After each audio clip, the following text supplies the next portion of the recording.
నమస్కారం, welcome to I dream. నేను మీ విజిత. చాలా మందిలో చూసుకుంటే కరోనా తర్వాత చాలా వయస్సు తక్కువ ఉన్న వాళ్ళలో కూడా గుండె జబ్బులు అనేది ఎక్కువగా చూస్తూ ఉన్నాం. ఎందుకని ఇంత చిన్న వయసులో గుండె జబ్బులు వస్తున్నాయి? అసలు రీజన్ ఏంటి? ఎక్కువగా ఆల్కహాల్, ఆయిల్స్ ఇలాంటివి ఎక్కువగా తీసుకున్న వారిలోనే హార్ట్ అటాక్స్ వచ్చే అవకాశం ఉంటుందా? లేదంటే ప్రతి ఒక్కరిలోనూ గుండె జబ్బు వచ్చే అవకాశం ఉంటుందా? ఇలాంటి మరిన్ని విషయాలు ఇప్పుడు సార్తో మాట్లాడి తెలుసుకుందాం. ప్రస్తుతం నాతో పాటు ఉన్నారు కన్సల్టెంట్ కార్డియాలజిస్ట్ లక్కిరెడ్డి కిరణ్ కుమార్ రెడ్డి గారు. ఇప్పుడు సార్తో మాట్లాడదాం. నమస్కారం సార్. నమస్కారం అండి. సార్, గుండె ఆరోగ్యంగా ఉండాలి అంటే ఎల్డిఎల్ హెచ్డిఎల్ లెవెల్స్ అనేవి ఎంతలో ఉంటే హెల్దీగా ఉన్నట్టు సార్? సో దీన్నే కొలెస్ట్రాల్ అబ్నార్మాలిటీస్ ఆర్ డిస్లిపిడీమియా అంటాం.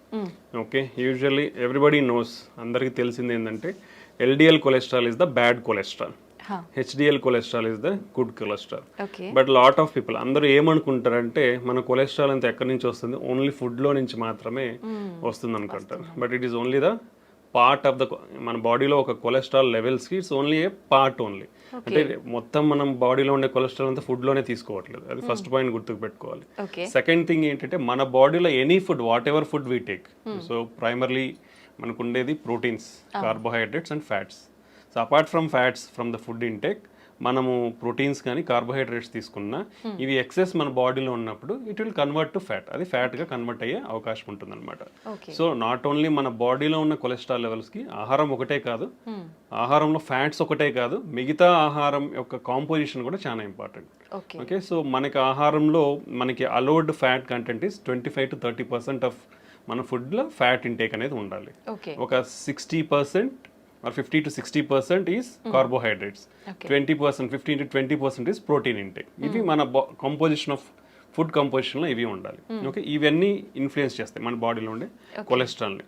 సో రేంజెస్ అనేది చాలా అంటే డిఫరెంట్ కొలెస్ట్రాల్కి ఒక్కొక్క రేంజ్ ఉంటుంది, ఎప్పుడు అబ్నార్మల్ అని చెప్తాం అనేది. దీంట్లో మేజర్ కాంపొనెంట్స్ రెగ్యులర్గా మనం బ్లడ్ టెస్ట్ చేసినప్పుడు మనం రెగ్యులర్గా చూసే కాంపొనెంట్స్ టోటల్ కొలెస్ట్రాల్ ఒకటి ఉంటుంది. So total cholesterol less than 200 milligrams per deciliter ఉండాలి. If it is more than 250 it is indication for treatment. Okay, triglycerides తీసుకుంటాం. Triglycerides usually less than 150 milligrams per deciliter ఉండాలి. More than 200 milligrams per deciliter ఉంటే we have to take the treatment. Then HDL cholesterol అనేది యూజువల్గా it is a good cholesterol కాబట్టి మన బాడీలో ఎక్కువ ఉండాలి. అంటే it should be more than 60 milligrams per deciliter. Less than around 40 to 50. ఫీమేల్స్లో అయితే లెస్ దెన్ 50, మేల్స్లో అయితే లెస్ దెన్ 40 ఉంటే ఇట్స్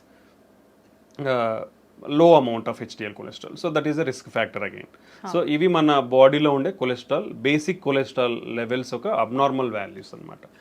బట్ ఈవెన్ ఈ లెవెల్స్ కూడా ఒక్కొక్కసారి మనకి విత్ ఇన్ నార్మల్ రేంజ్ ఉండొచ్చు. ఉండి ఈవెన్ దెన్ పేషెంట్స్ కానీ పీపుల్ హార్ట్ అటాక్ వచ్చే ఛాన్సెస్ ఉండొచ్చు. So there are another component of cholesterol, అంటే సబ్ కాంపొనెంట్స్ ఆఫ్ లిపిడ్స్ అంటాం మనం.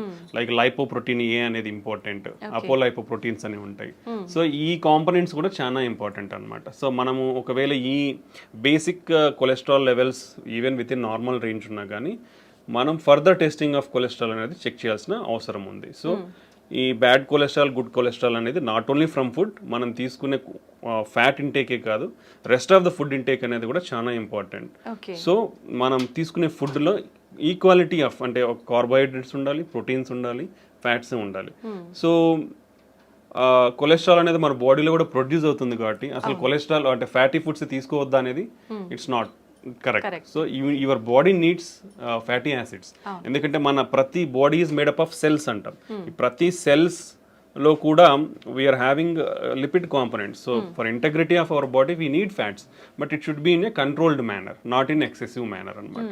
So for suppose if you take oily foods, when you take deep fried foods, they are unhealthy.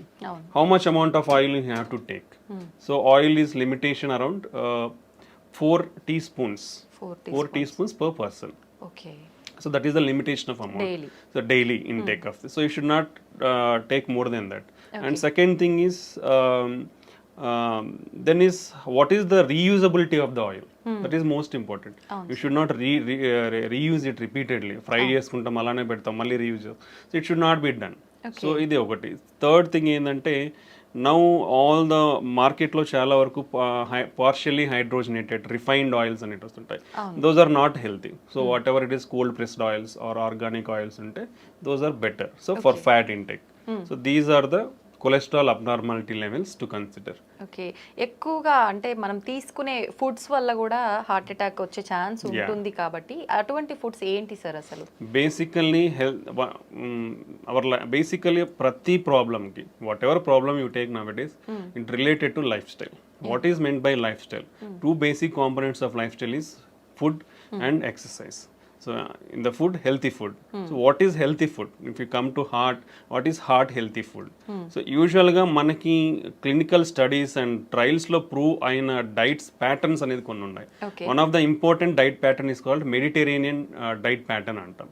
So this is Mediterranean anedi oka sea surrounding areas lo they follow this diet pattern.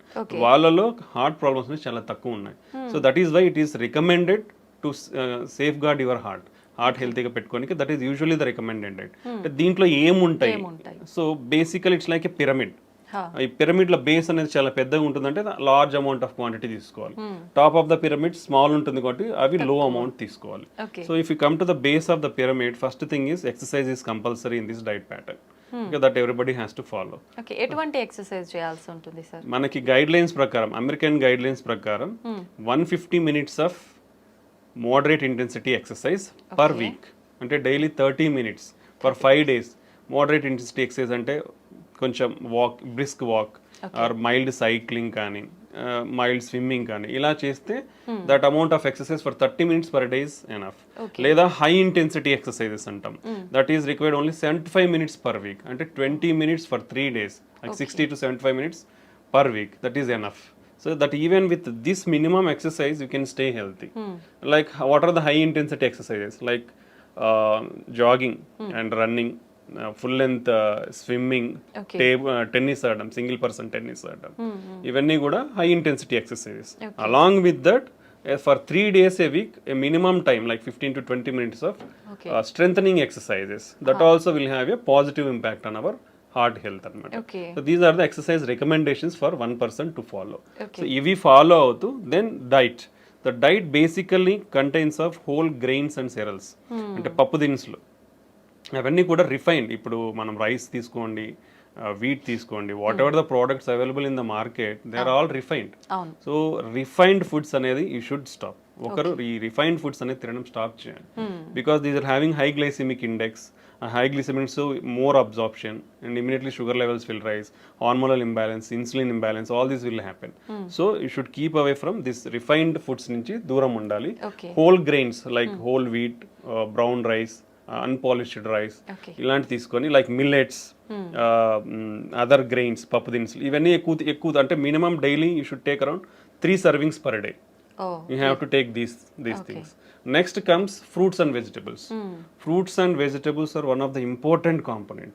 Vegetarian diet, plant-based diet is much healthier than animal-based diet. Okay. So daily you should take around 4 to 5 servings of fruits and vegetables. In India, if you come, hardly less than 50% of the population in India eat only one time a week.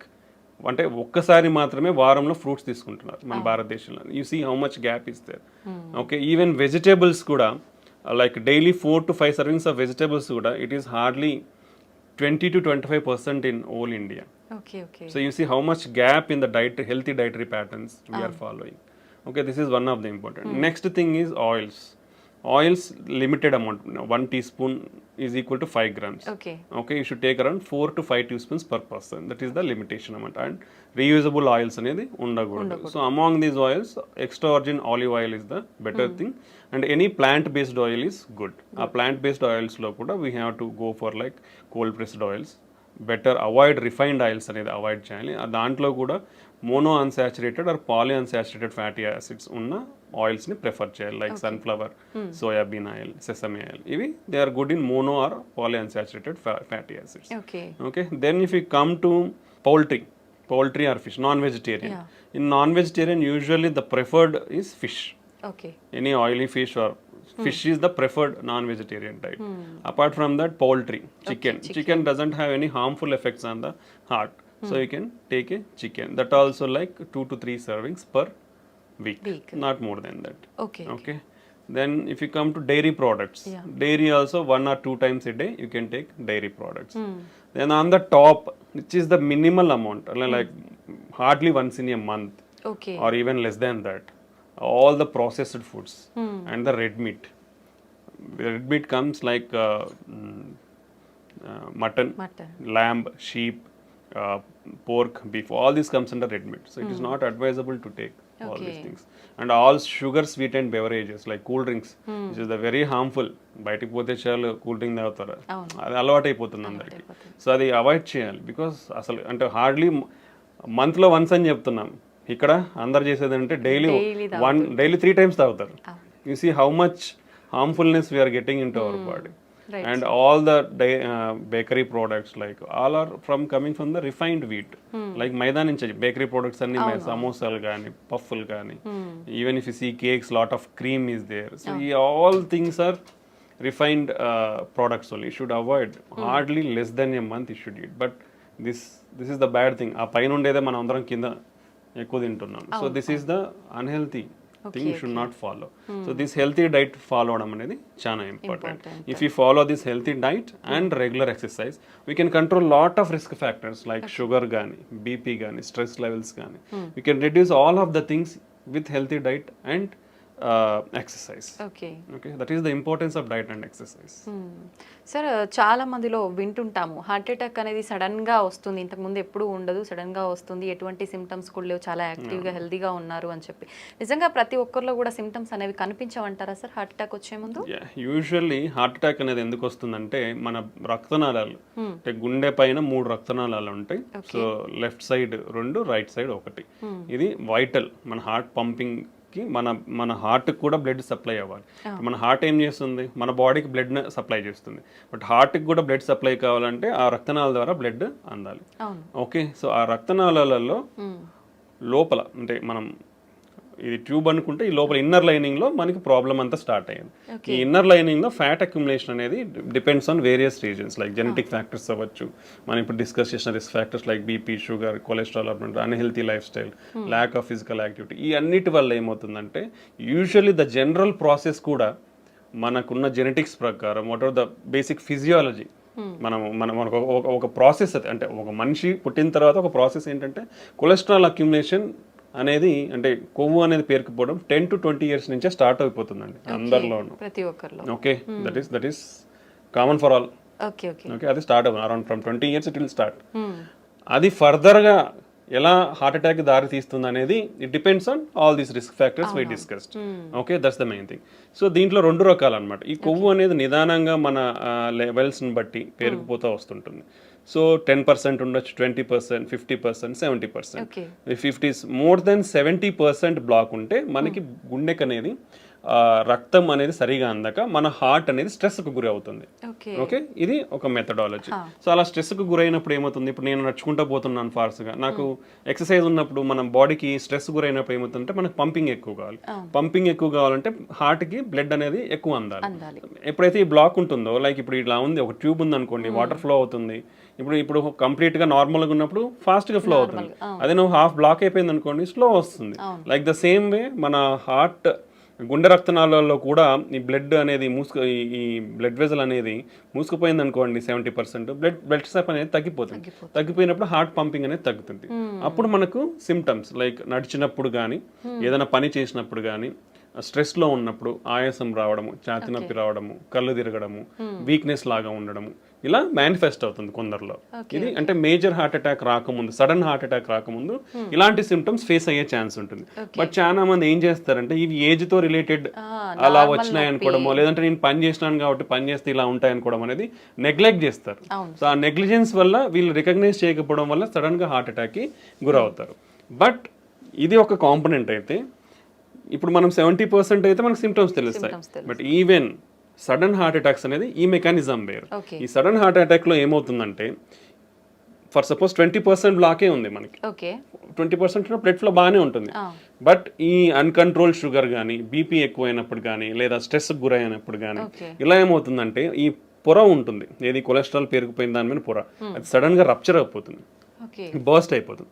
Burst అయినప్పుడు ఈ లోపల ఉండేటివి బ్లడ్లో expose అవడం వల్ల మన బ్లడ్లో ఉండే ప్లేట్లెట్స్ కోయాగులేషన్ ఫ్యాక్టర్స్ అంటే బ్లడ్ క్లాటింగ్ ఫ్యాక్టర్స్ అంటాం ప్లేట్లెట్స్, అవి సడన్గా వచ్చేసి అక్కడ అన్ని చేరుకుపోతాయి. చేరుకుపోయినట్టు ఇమీడియట్గా బ్లడ్ వెజల్ అనేది బ్లాక్ అవుతుంది. ఇమీడియట్గా బ్లాక్ అయినప్పుడు సడన్ హార్ట్ అటాక్ వస్తుంది అనమాట. ఇది సడన్ హార్ట్ అటాక్ రానికి ముఖ్య కారణం. ఓకే, సో దానికి మనము ప్రియంటివ్గా మనకున్న రిస్క్ ఫ్యాక్టర్స్ని చెక్ చేసుకోవడం, రెగ్యులర్గా ఉన్న వాటిని కంట్రోల్లో పెట్టుకోవడం, హెల్తీ లైఫ్ స్టైల్ ఫాలో అవడం వల్ల ఇవన్నీ తగ్గించుకునే ఛాన్స్ ఉంటుంది. But we can't completely prevent. We can reduce the chances but we can't completely prevent. Okay, ఇది mechanism of heart attack. So ప్రీవియస్గా ఏ సిమ్టమ్స్ లేని వాళ్ళు కూడా ఈ 20% ప్లాక్స్ అనేది సడన్గా బర్స్ట్ అయినప్పుడు సడన్ హార్ట్ అటాక్ వచ్చే అవకాశం ఉంటుంది అనమాట. ఓకే, ఇది అక్యూట్ హార్ట్ అటాక్ అంటాం.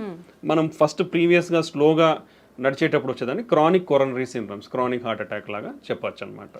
ఇది మనకు హార్ట్ అటాక్ వచ్చే విధానం. ఓకే సార్, ఇందాక మీరు కూడా చెప్పారు చాలా మంది నెగ్లెక్ట్ చేస్తారు ఇలాంటి సిమ్టమ్స్ ఉన్నప్పుడు అని. కొంతమంది అనుకుంటారు గ్యాస్ట్రిక్ ప్రాబ్లం వల్ల కూడా నొప్పి వస్తుంది అని చెప్పి, అది ఇది ఆయాసం నార్మల్గా కొంచెం వెయిట్ ఎక్కువ ఉన్న వాళ్ళకి కానీ, కొంతమంది ఎక్కువ ఎక్సర్సైజ్ చేయని వాళ్ళకి కానీ వస్తూనే ఉంటుంది.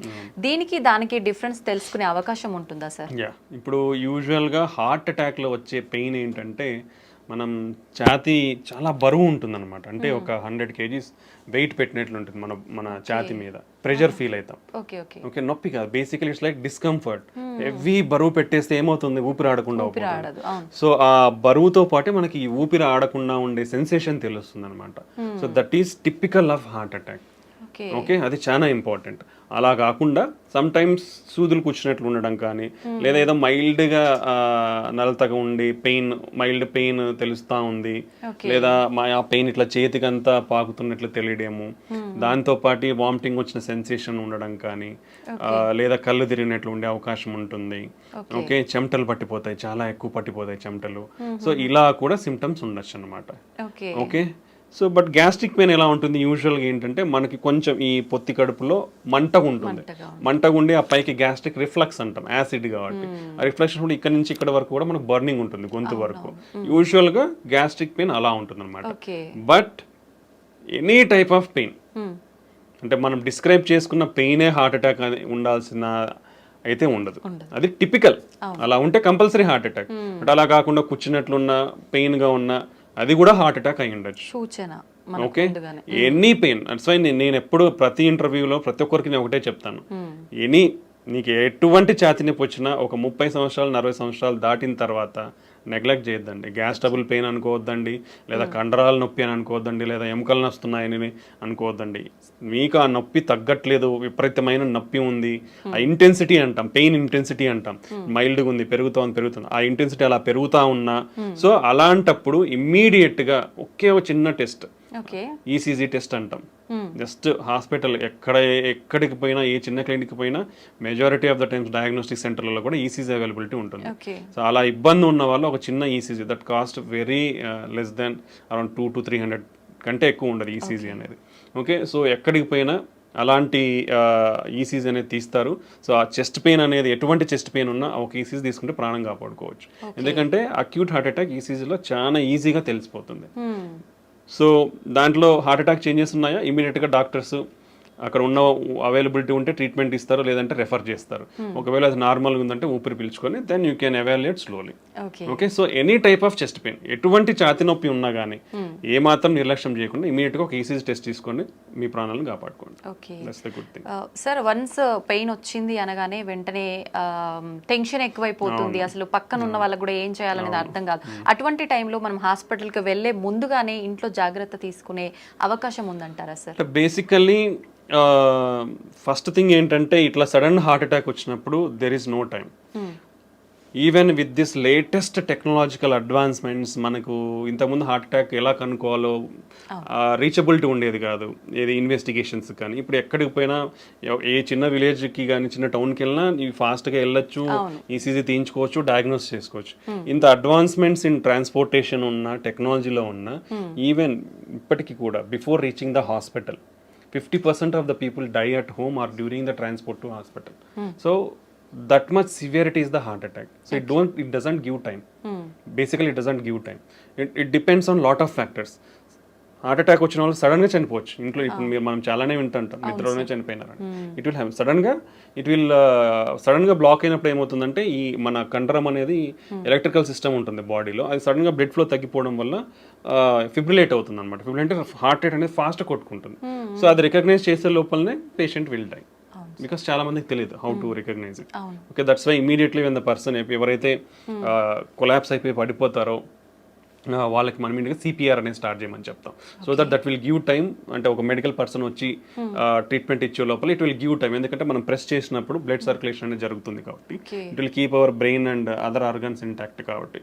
సో ఇప్పటికీ కూడా 50% of the heart attacks can't reach hospital. So కాబట్టి ఇటువంటి వారు ఫస్ట్ ప్రికాషనరీ మెజర్స్ ఏంటంటే స్క్రీనింగ్ ప్రోగ్రామ్స్. ఎందుకంటే మన లైఫ్ స్టైల్ మనల్ని ఈ ఎరాలోకి తోసేసింది.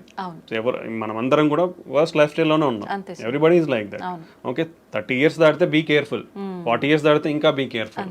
So annual screening checkups, that is most important. That is if you తీసుకుంటే బీపీ కానీ షుగర్ కానీ 1 in 3 persons are undiagnosed. Okay, so ఎవరికి తెలియదు. ఆడి హాస్పిటల్ పోతే బీపీ ఉందన్నారు, హాస్పిటల్ పోతే షుగర్ ఉందన్నారు అని చెప్తారు. సో మనకు తెలియదు చాలా జబ్బులు మనకు ఉన్నాయని, బికాస్ అర్లీ స్టేజెస్ లో మేనిఫెస్ట్ కావు సిమ్టమ్స్ అనేది. So we have to identify through some investigations. So annual screening programs అనేది చాలా important. Okay, second thing, BP కానీ షుగర్ కానీ కొలెస్ట్రాల్ అబ్నార్మాలిటీస్ ఉన్న వాళ్ళు కానీ వీళ్ళందరూ చాలా జాగ్రత్తగా ఇప్పుడు బీపీ ఉన్న వాళ్ళు they have to keep 1 BP monitor in their home. ఇప్పుడు ఎందుకంటే హాస్పిటల్లో చూసే బీపీ వాల్యూస్ కంటే ఇంట్లో ఉన్న బీపీ వాల్యూస్ చాలా యాక్యురేట్ ఉంటుంది. దట్ హోమ్ బీపీ బేస్డ్ ట్రీట్మెంట్సే ఇస్తాం మేము కూడా. ఇఫ్ సంబడి ఎవరన్నా ఇంట్లో బీపీ రెగ్యులర్గా నోట్ చేసుకుంటున్నారంటే ఆఫీస్లో ఒక 20 వరకు ఎక్కువ ఉండొచ్చు because of anxiety are lot of things. Okay, home BP monitoring అనేది చాలా ఇంపార్టెంట్ బీపీ కంట్రోల్లో పెట్టుకోండి. ఓకే, రెగ్యులర్గా బీపీ మిషన్ అనేది పెట్టుకోవాలి. బీపీ షుగర్ ఉన్న వాళ్ళు కూడా అట్లీస్ట్ మంత్లీ చెక్ చేయించుకోవాలి. ఎవ్రీ 3 monthsకి HbA1c టెస్ట్ అనేది ఒకటి చేసుకోవాలి. Okay, strict control of BP and diabetes చేసుకోవాలి. కొలెస్ట్రాల్ లెవెల్స్ కూడా స్ట్రిక్ట్ కంట్రోల్లో ఉండాలి. Healthy lifestyle, take healthy food. అవసరమైనంత మాత్రమే తినండి. అనవసరంగా ఏదో ఇప్పుడు ఏంటంటే అవైలబిలిటీ ఈజీ అయిపోయింది. If you see some 30 years back people are dying from malnutrition. Food కానీ ఇవన్నీ అందక చనిపోయేవాళ్ళు. బట్ ఇప్పుడు అంతా బికాస్ మాల్ న్యూట్రిషన్ వల్ల ఫుడ్ వల్ల ఇట్లా అయిపోతున్నారని గవర్నమెంట్స్ అన్ని ఏం చేశారంటే policies easy availability of food చేసేసాయి. లైక్ ఫ్రీ పథకాలు కానీ అంటే చాలా ప్రొవిజన్స్ ఇచ్చేసారు. ఎవరు కూడా ఆకలితో చావకూడదు అనేసి. ఇప్పుడు ఈజీ అవైలబిలిటీ ఆఫ్ ఫుడ్ అయిపోయింది. So you don't have to move out to get food. So easy availability of food అయిపోయిన తర్వాత వచ్చింది కదా ఉంది కదా అని తినేస్తా ఉన్నారు. That will lead to lot of problems. So take your healthy diet, take required proportions only and do regular exercise. So ఇలా ప్రికాషనరీ మెజర్స్ తీసుకుంటే మనము ఈ హార్ట్ అటాక్ సడన్ గా వచ్చే దాని నుంచి ప్రివెంట్ చేసుకోవచ్చు. బట్ బిఫోర్ ఎనీథింగ్ అంటే ఒక హార్ట్ అటాక్ వచ్చే ముందర మనకి మినిమం కొంచెం ఛాతి నొప్పి కానీ ఆయాసంగా ఫీల్ అవ్వడం, ఆ ఆయాసంతో యాంగ్జైటీ, ఎయిర్ హంగర్ అంటాం, మనకి ఏదో గాలి ఆడట్లేదు అనిపిస్తుంది. ఓకే, యాంగ్జైటీ స్టార్ట్ అవుతుంది, చెమటలు పట్టచ్చు, వామిటింగ్ సెన్సేషన్ ఉండొచ్చు, సో చెయ్యి లాగచ్చు. ఇలాంటి మైల్డ్ ప్రికాషనరీ సైన్స్ ఉంటాయి. పర్టికులర్లీ మనం తీసుకుంటే డయాబెటీస్ కానీ ఎల్డర్లీ మోర్ దాన్ 60-65 years వాళ్ళలో కానీ ఫీమేల్స్ కానీ పర్టికులర్లీ ఈ 3 కేటగిరీలో సిమ్టమ్స్ అనేది చాలా తక్కువగా తెలుస్తాయి. ఛాతీ నొప్పి వచ్చినా దే కాంట్ రికగ్నైజ్, ఎందుకంటే మైల్డ్గా ఉంటాయి వాళ్ళలో. సో ఆ మైల్డ్ది నెగ్లెక్ట్ చేస్తే more dangers. So particularly females, elderly people more than 60-65 years and diabetes ఉన్న వాళ్ళు ఎంత మైల్డ్ సిమ్టమ్ ఉన్నా ఇమీడియట్గా they should go to hospital and evaluate. దాన్ని సరి చేసుకుంటే మనము అర్లీగా రికగ్నైజ్ చేసుకొని విల్ ప్రివెంట్ ఫర్దర్ కాంప్లికేషన్స్. ఇవి మనకు హార్ట్ అటాక్ ముందు వచ్చే precautionary science. Okay sir, alcohol తీసుకునే వారికి హార్ట్ అటాక్ వచ్చే అవకాశం ఎంత వరకు ఉంటుంది సార్? అది ప్రమాదకరమైంది అంటారా? కంపల్సరీ వస్తుందండి. ప్రీవియస్గా ఏమైందంటే lot of studies I think జెంట్స్లో ఒక డైలీ ఒక 2 drinks కానీ, 2 drinks అంటే బాటిల్స్ కాదు, there is some limit of, అంటే ఒక బీర్ తీసుకుంటే 300 ml, or if you take wine 150 ml, or if you take alcohol like whiskey 40% alcohol తీసుకుంటే ఒక 40 ml అట్లా ఉండేటివి. Like 2 drinks per day for men and 1 drink per day for women అనేది. But all the recent guidelines for the past 2 years మనకు వచ్చిన clinical trials and studies, what ever alcohol you take it is risky only. Okay, whatever alcohol, ఎంత amount of alcohol తీసుకున్నారో దానివల్ల మీకు హాని అయితే ఉంది. So better completely avoid alcohol intake. Okay, that's the recent study shown us. Previous గా ఏదో some health benefits అని అందరూ అనుకుంటా ఉండేవాళ్ళు, but there is nothing like that. Whatever amount of alcohol you take, your మీ health అనేది damage అవుతూ వస్తుంది. Some day it will accumulate and cause major big problems అన్నమాట. ఓకే. సో ఇలా ఒకటి ఉంటుంది. రెండోది ఆల్కహాల్ అనేది ఎప్పుడో ఒకసారి కదా తాగేది అనుకొని ఈరోజు వేసేసేయాలి బాటిల్స్ అనుకొని 3 బాటిల్స్ ఇట్లా తీసుకునే వాళ్ళు ఉంటారు కొందరు. ఎప్పుడో ఒకసారి తీసుకుంటున్నాను కదా, అది కూడా రాంగ్. ఎందుకంటే అంత బింజ్ ఆల్కహాల్ డ్రింకింగ్ అంటాం దాన్ని. ఓకే. సో ఆ బింజ్ ఆల్కహాల్ డ్రింకింగ్ ఏమవుతుందంటే హార్ట్ రేట్ అబ్నార్మాలిటీస్ ఉంటాయి. హార్ట్ రేట్ అబ్నార్మాలిటీ సడన్గా హార్ట్ రేట్ ఎక్కువైపోయి patient may die. Okay. Okay. So binge alcohol drinking avoid completely. Okay, that is second most important. Okay. Chronic alcohol intakes, రోజు 2 తీసుకుంటున్నా 3 తీసుకుంటున్నా నాకేమైతుంది, నేను బాగున్నా కదా, టెస్ట్లన్నీ చేయించుకున్నా నార్మల్గా ఉన్నాయి, పోయినసారి చేయించుకున్నా ఈసారి చేయించుకున్నాను నార్మల్గా ఉన్నాయి అనుకుంటారు. అవును. But some day your heart is going to fail. So alcoholic cardiomyopathy అంటాం. ఒకసారి హార్ట్ ఫెయిల్ అయ్యి ఇర్రివర్సిబుల్ స్టేజ్లోకి వెళ్ళింది అనుకోండి, నథింగ్ విల్ హెల్ప్. ఎన్ని మందులు అన్నా ఏం చేసినా నీకు మళ్ళీ నార్మల్ ఫంక్షన్కి రాదు. వీ హ్యాడ్ సీన్ యంగ్స్టర్స్ ఆ స్టేజ్కి పోవడం కూడా మేము చూసాము. కంప్లీట్గా రోజు తాగే వాళ్ళను చూసి వాళ్ళ irreversible stage of heart failure అంటాం, అక్కడికి వెళ్ళిన వాళ్ళని చూసాము. నెక్స్ట్ వీళ్ళల్లో ట్రైగ్లిజరైడ్ అబ్నార్మాలిటీస్ వచ్చే ఛాన్స్ ఉంటుంది, దెన్ హార్ట్ అటాక్స్ వచ్చే ఛాన్స్ ఉంటుంది. ఓకే.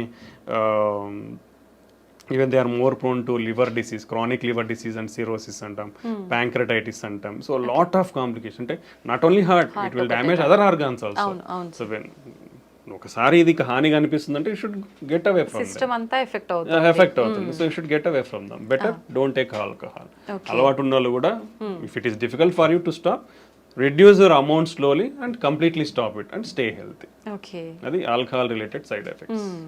సార్ ప్రతి ఒక్కరం కూడా వింటూనే ఉంటాం ఆల్కహాల్ కానీ స్మోకింగ్ కానీ రెండు కూడా ప్రమాదకరమని. ఇప్పుడు మీరు కూడా చెప్పారు ఆల్కహాల్ తీసుకుంటే ఎటువంటి ప్రమాదం. మరి స్మోకింగ్ తీసుకునే వాళ్ళు ఎటువంటి ప్రమాదాలు ఉంటాయి, ప్రత్యేకించి హార్ట్కి సంబంధించి ఎలాంటి హాని జరుగుతుంది? Smoking is the deadliest risk factor అండి. రెండు పెద్ద అనారోగ్యాన్ని చేయగలిగే జబ్బులు ఏంటంటే ఒకటి షుగర్, రెండోది స్మోకింగ్. ఈ రెండు చాలా డేంజరస్. అంటే బాడీలో ప్రతిదీ అఫెక్ట్ అయిపోతుంది. ఈ రెండింటి వల్ల ప్రతి ఆర్గన్ బాడీలో అఫెక్ట్ అయిపోతుంది. స్మోకింగ్ అనేది మన బ్లడ్ వెజల్స్లో ప్రతి బ్లడ్ వెజల్ని కొవ్వు పెరిగిపోయే ఛాన్స్ ఇస్తుంది, ఇన్ఫ్లమేషన్ ఉంటుంది, బ్లడ్ క్లాటింగ్ రిస్క్ పెరుగుతుంది. సో ఒక బ్లడ్ వెజల్ అనేది మన బాడీ మొత్తం బ్లడ్ వెజల్స్ ఉంటాయి. సో ఎక్కడైనా ఇవి అఫెక్ట్ అవ్వచ్చు. సో ఒక ఆర్గాన్, ఏ ఆర్గాన్ బ్లడ్ వెజల్ అఫెక్ట్ అయితే ఆర్గాన్ ఫెయిల్ అయిపోతుంది. And particularly smoking will cause every type of cancer. మనకు తెలిసిందే, oral cancer, okay, lung cancer, esophageal cancer, pancreatic cancer, colon cancer అన్నీ వస్తాయి స్మోకింగ్తో. Okay. And heart definitely smoking heart అటాక్స్కి one of the biggest cause. Smoking వల్ల ప్రపంచంలో సంవత్సరానికి 1 billion people are dying. ఇండియాలో 1 million people are dying because of smoking. Almost 30% of the Indians are smokers. Okay, ఇది మన statistics. So that much serious side effects ఉన్నప్పుడు you should completely stop it. Usually governments కూడా they are not able to ban because of I don't know lot of reasons, but they are bringing lot of strict regulatory measures. Every pack మీద completely avoid smoking అనేది definitely ఉంటుంది. Everywhere they display, even in public places like theaters, they are displaying stop smoking and they are showing the consequences of చూపిస్తున్నారు. Brain stroke, cancers, heart attacks, emphysema, lung problems, ఆయాసం రావడము.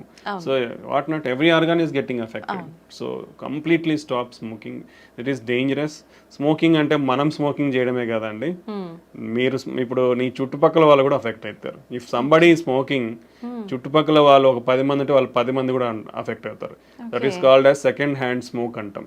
Sir smoke చేసిన వాళ్ళకంటే ఎక్కువ పక్క వాళ్ళకే ఎక్కువ effect అయ్యే ఎక్కువ అనేది లేదు, కానీ ఎక్కువ అని చెప్పలేము. స్మోక్ చేసే వాళ్ళు ఎంత అఫెక్ట్ అవుతారో సెకండ్ హ్యాండ్ స్మోక్ అంటే పక్కన తాకుండా పీల్చుకునే వాళ్ళు కూడా అఫెక్ట్ అవుతారు. So it can be seen in both females లో, కానీ మనం పెద్దవాళ్ళలో అయితే వాళ్ళకి గుండె జబ్బులు రావచ్చు, బ్రెయిన్ స్ట్రోక్ రావచ్చు, ఊపిరితిత్తుల ప్రాబ్లమ్స్ ఇవన్నీ వచ్చు. చిన్నపిల్లల్లో కూడా వాళ్ళకి ఊపిరితిత్తుల ప్రాబ్లమ్స్, రికరెంట్ రెస్పిరేటరీ ట్రాక్ట్ ఊపిరితిత్తుల ఇన్ఫెక్షన్స్, ఆర్ ఏంటి upper respiratory tract infections, low birth weight, ఇలా చాలా కారణాలు ఉండే అవకాశం. సో ఒక ఫ్యామిలీలో మీరు ఇంట్లోనే తాగుతున్నారంటే మీ వైఫ్ అఫెక్ట్ అవుతుంది, మీ పిల్లలు ఇబ్బంది అవుతారు. ఓకే, ఆల్వేస్ రిమెంబర్ ఒక సిగరెట్ తాగే మనిషి నేనేదో తాగుతున్నా నా ఆరోగ్యం పాడైపోతుంది అని అయితే ఎప్పటికీ అనుకోవద్దండి. మీ ఆరోగ్యం కూడా ఆరోగ్యమే కాబట్టి స్టాప్ చేయండి. మీ ఆరోగ్యంతో పాటు మీరు స్మోక్ చేయడం వల్ల పక్కన వాళ్ళ ఆరోగ్యాన్ని కూడా నాశనం చేస్తున్నారు. సో పక్కన వాళ్ళు కూడా కొంచెం ఇనిషియేటివ్ తీసుకొని అలా ఎవరైనా చేసినప్పుడు వాళ్ళకి ఇవి చెప్తే వాళ్ళు అట్లీస్ట్ పోయి పక్కకు పోయినా తాగేస్తారు, లేదంటే మానేయమన్నా మానేస్తారు అప్పుడు. Okay, so and you should encourage smokers. ఎవరైతే సిగరెట్స్ తాగుతున్నారో వాళ్ళకి ఇవన్నీ చెప్పి వాళ్ళని ఎంకరేజ్ చేయాలి to quit smoking. Because smoking అనేది స్టాప్ చేసిన తర్వాత హార్ట్ అటాక్ రిస్క్ తగ్గనికి 10 సంవత్సరాలు పడుతుందండి. ఒక మనిషి ఇప్పుడు స్మోకింగ్ స్టాప్ చేసినా కానీ అతనికి హార్ట్ అటాక్ రిస్క్ తగ్గనికి, అంటే ఈ స్మోకింగ్ మానేసినాక కూడా 10 years వరకు అతనికి హార్ట్ అటాక్ రిస్క్ చాలా ఎక్కువ ఉంటుంది. Okay, that is the impact of smoking. మానేసాకే అన్ని ఇయర్స్ ఉంటే కంటిన్యూ ఉన్నప్పుడు ఎంత సిగ్నిఫికెంట్ ఉంటుందో ఆలోచించాలి అందరూ కూడా. Okay, that is most important. So next ఏమొస్తాయంటే మనకు సెకండ్ హ్యాండ్ స్మోక్ కాకుండా called as e-cigarettes అంటారు. Those are also dangerous. Okay. Smoking related anything like e-cigarettes, దాంట్లో నికోటిన్ ఉండదు. But still lot of studies, even in US studies also showed, even if somebody advertise that non-nicotine cigarettes ఉన్నా కానీ దాంట్లో కూడా nicotine ఉంటుంది. Nicotine లేకపోయినా lot of damaging products like metallic, tin, lead, mercury లాంటి చాలా కాంపౌండ్స్, డేంజరస్ కాంపౌండ్స్ ఉంటున్నాయి. So even everything, hookahs is also dangerous. E-cigarettes, hookahs, everything is dangerous. So completely avoid all those products and stay healthy. Okay sir, చాలా మంది pan, gutka ఇలాంటివి ఎక్కువగా తీసుకుంటూనే ఉంటారు non stop గా, ఎక్కడ పడితే అక్కడ ఉమ్మేస్తూ ఉంటారు. అలాంటి వాళ్ళకి కూడా గుండె జబ్బులు వచ్చే అవకాశం ఉంటుంది. డెఫినెట్లీ వస్తాయండి. పాన్, గుట్కా అనేది కూడా ఏముంది, పొగాకే కదా. పొగాకు పీల్చినా నమిలినా అంతా లోపలికే పోతుంది, బ్లడ్ లోకే అబ్జర్వ్ అవుతుంది. ఆ కెమికల్స్ అన్ని బ్లడ్ లోకే పోతాయి. ఫైనల్ గా బ్లడ్ లోకి వెళ్ళిన తర్వాత ప్రతి ఆర్గాన్ని ఎఫెక్ట్ చేస్తాయి. సో స్మోకింగ్ అయితే ఎంత డేంజరస్, గుట్కా, పాన్ ఇలాంటివి కూడా అదే రేంజ్లో డేంజరస్. సో దానివల్ల పర్టికులర్లీ మోర్ ఏంటంటే మౌత్ క్యాన్సర్స్, ఓరల్ క్యాన్సర్స్ ఎక్కువ ఉంటాయి. ఎందుకంటే డైరెక్ట్లీ ఇట్ ఈస్ ఈ ఏరియాలో అఫెక్ట్ అవుతుంది కాబట్టి. బట్ బ్లడ్లో కూడా అబ్జర్వ్ అయిపోయి ఆ కాంపౌండ్స్ అన్ని it is also cause heart attacks and brain strokes. So that also too dangerous. Completely avoid all these things. Sir, cardiac arrest అంటూ ఉంటారు. హార్ట్ అటాక్ కి దానికి మధ్య డిఫరెన్స్ ఏమైనా ఉందా సార్? రెండు ఒకటేనా? రెండు డిఫరెంట్ అండి. Okay, this is very important. Heart attack అంటే మనం ఆల్రెడీ మాట్లాడుకున్నాం. అంటే మన గుండె రక్తనాళాలలో బ్లాక్స్ వస్తే ఆ బ్లాక్ వల్ల బ్లడ్ సప్లై సడన్ గా ఆగిపోయి హార్ట్ మజిల్ అనేది సడన్ గా వీక్ అవుతుంది. దాన్ని హార్ట్ అటాక్ అంటాం. ఓకే, కార్డియాక్ అరెస్ట్ అంటే గుండె కొట్టుకునేది సడన్ గా ఆగిపోవడం. అంటే ఇప్పుడు హార్ట్ అటాక్ వచ్చినప్పుడు గుండె కొట్టుకుంటుంది, but some part of the ఏ పార్ట్ కి బ్లడ్ వెజల్ అఫెక్ట్ అయ్యి బ్లడ్ సప్లై తగ్గిందో ఆ పార్ట్ అనేది పనిచేయదు, రెస్ట్ ఆఫ్ ద గుండె కొట్టుకుంటుంది. బట్ హార్ట్ అటాక్ లో కూడా ఇలా జరగడం వల్ల సడన్ గా గుండె ఆగిపోయే ప్రమాదం అనేది ఉంటుంది. బట్ సడన్ కార్డియాక్ అరెస్ట్ అంటే సడన్ గా there are lot of reasons.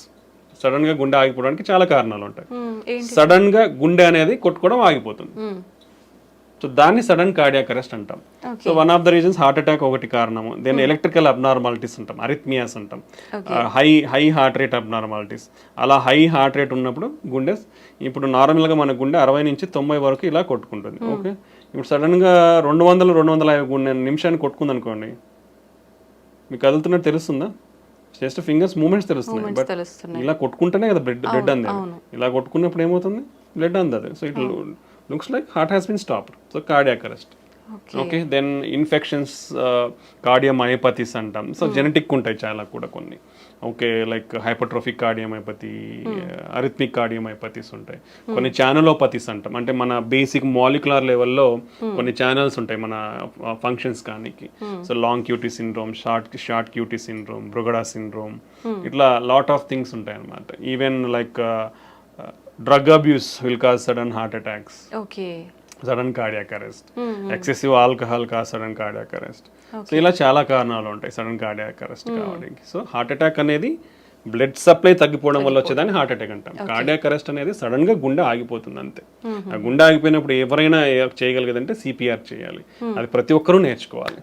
ఎందుకంటే సంబడి మీకు ఆ సిపిఆర్ అనేది తెలిస్తే అట్లీస్ట్ మీరు మనం అంటే throughout your life span you can save one life. అవును అది కంపల్సరీ ఎవ్రీబడి అంటే చదువులేని వాళ్ళు కూడా నేర్చుకోవచ్చు. అది okay it's not a big science కానీ నాలెడ్జ్ కానీ ఏం లేదు. అదేంటి just need a simple training. Everybody ఆ ట్రైనింగ్ ని కూడా తీసుకోవచ్చు. Lot of online programs, hospitals are offering CPR programs. CPR training అనేది తీసుకుంటే సండే అంటే అట్లీస్ట్ మనకు ఛాన్స్ దొరికినప్పుడు అవసరంలో ఉన్న వాళ్ళకి మనము ఆ సిపిఆర్ ఇచ్చి కాపాడగలిగే వాళ్ళం అవుతాం అనమాట. ఓకే సార్, మీరు చెప్పారు షుగర్ ఉన్న వాళ్ళలో కూడా ఎక్కువగా హార్ట్ అటాక్ వచ్చే అవకాశం ఉంటుంది అని చెప్పి. కొంతమందిలో షుగర్ ఉంటుంది బట్ కంట్రోల్లోనే టాబ్లెట్స్ వాడుతుంటారు, దాని తగ్గ డైట్ కంట్రోల్లో ఉంటుంది. అలాంటి వాళ్ళలో కూడా హార్ట్ అటాక్ వచ్చే ఛాన్స్ ఉంటుందా? యూజువల్గా అన్కంట్రోల్డ్ షుగర్స్ వాళ్ళకి very high risk. But even diabetes under కంట్రోల్లో ఉన్న వాళ్ళకి కూడా వచ్చే ఛాన్స్ ఉంటుంది. ఎందుకంటే so by the time in literally in our country 80% of the people are having diabetes. అవును. Okay, and less than 50% are not under control. So uncontrolled sugars అనేది చాలా ఎక్కువ. ఓకే, అండ్ షుగర్ ఉన్న వాళ్ళలో షుగర్ ప్రాబ్లమ్ ఒకటే ఉండదండి. BP ఉంటుంది, cholesterol abnormalities ఉంటుంది, కిడ్నీ ప్రాబ్లమ్స్ ఉండే ఛాన్స్ ఉంటుంది. సో మల్టిపుల్ ప్రాబ్లమ్స్ ఉంటాయి. ఇలా మల్టిపుల్ ప్రాబ్లమ్స్ ఉన్నప్పుడు one of the factor will affect. So even when your blood sugar is there, still chances of getting. And చాలా మందికి షుగర్స్లో మేము డయాబెటిక్స్లో ఏంటంటే మేము యాంజియోగ్రామ్స్ చేసినప్పుడు చూస్తాం. ఎందుకంటే వాళ్ళు ఆయాసం రావడమో లేదంటే ఛాతీ నొప్పి వస్తుందని నడిస్తే ఛాతీ నొప్పి వస్తుంది రావడమో జరుగుతూ ఉంటుంది మెజారిటీ. సో వాళ్ళలో యూజువల్గా there are different specific type of blocks ఉంటాయి. అంటే పైనుంచి కింది వరకు బ్లడ్ వెజల్స్ అన్ని సన్నగా అయిపోతాయి. By the time you start treatment, మీరు ట్రీట్మెంట్ స్టార్ట్ చేసే టైంకి కానీ లేదా కంట్రోల్ అయ్యే టైంకి జరగాల్సిన డ్యామేజ్ జరిగిపోయి ఉంటుంది.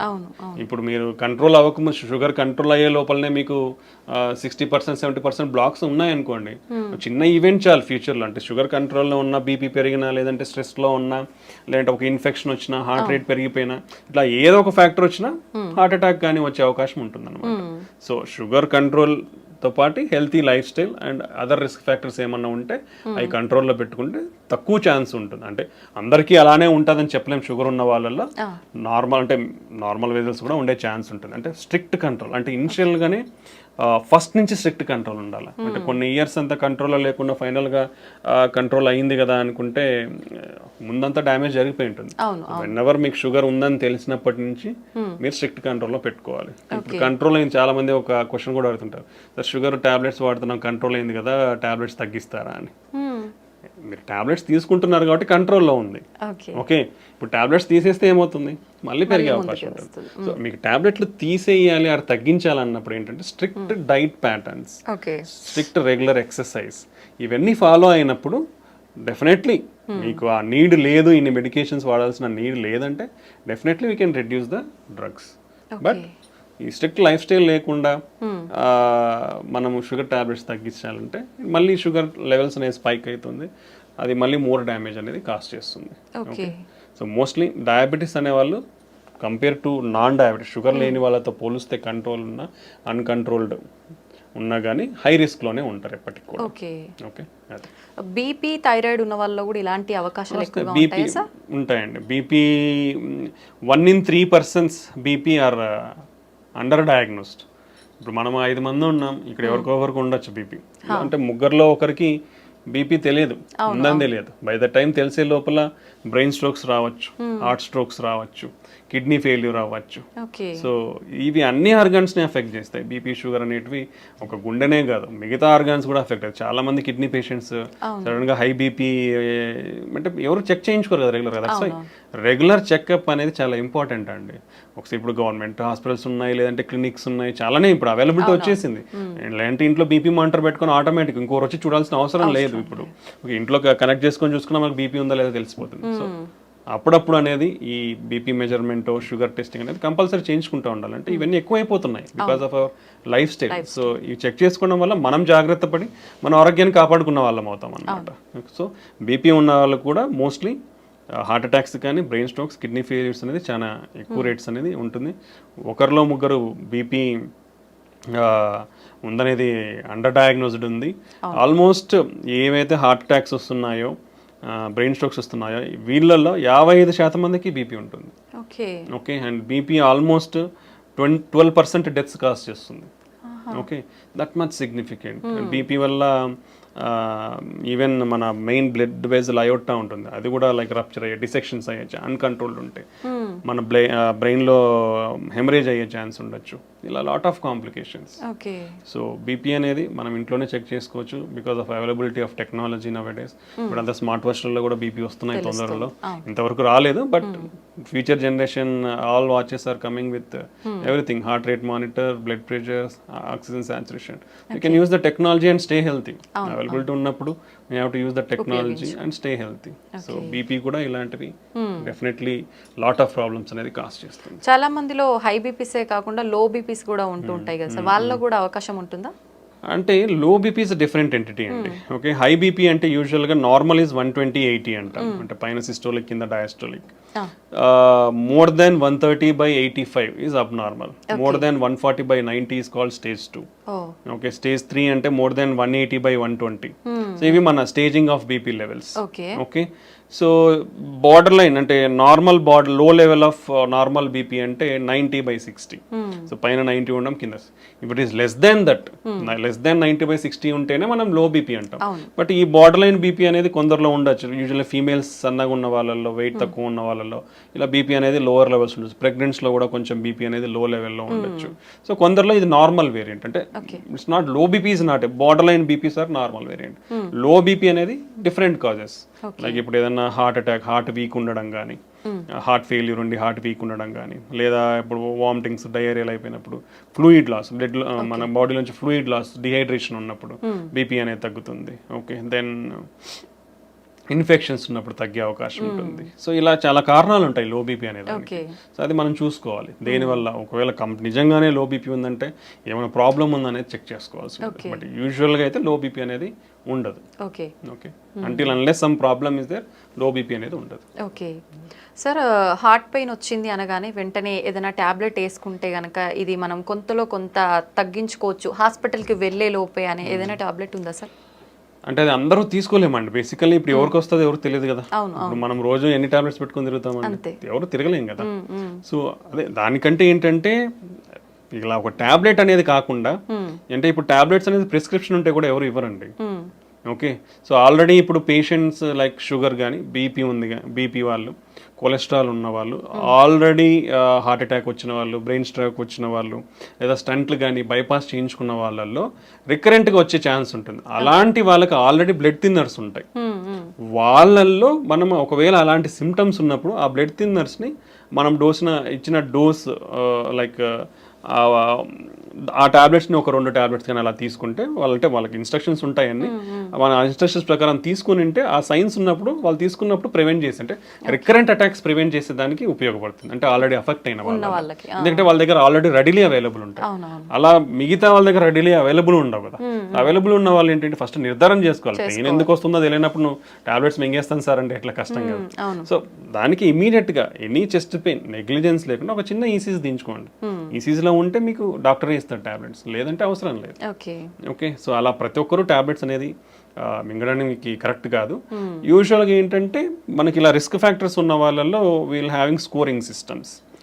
ఓకే, వాళ్ళ రిస్క్ని ఎవాల్యుయేట్ చేసే స్కోరింగ్ సిస్టమ్స్ ఉంటాయి మనకి. So like intermediate to high risk అంటాం.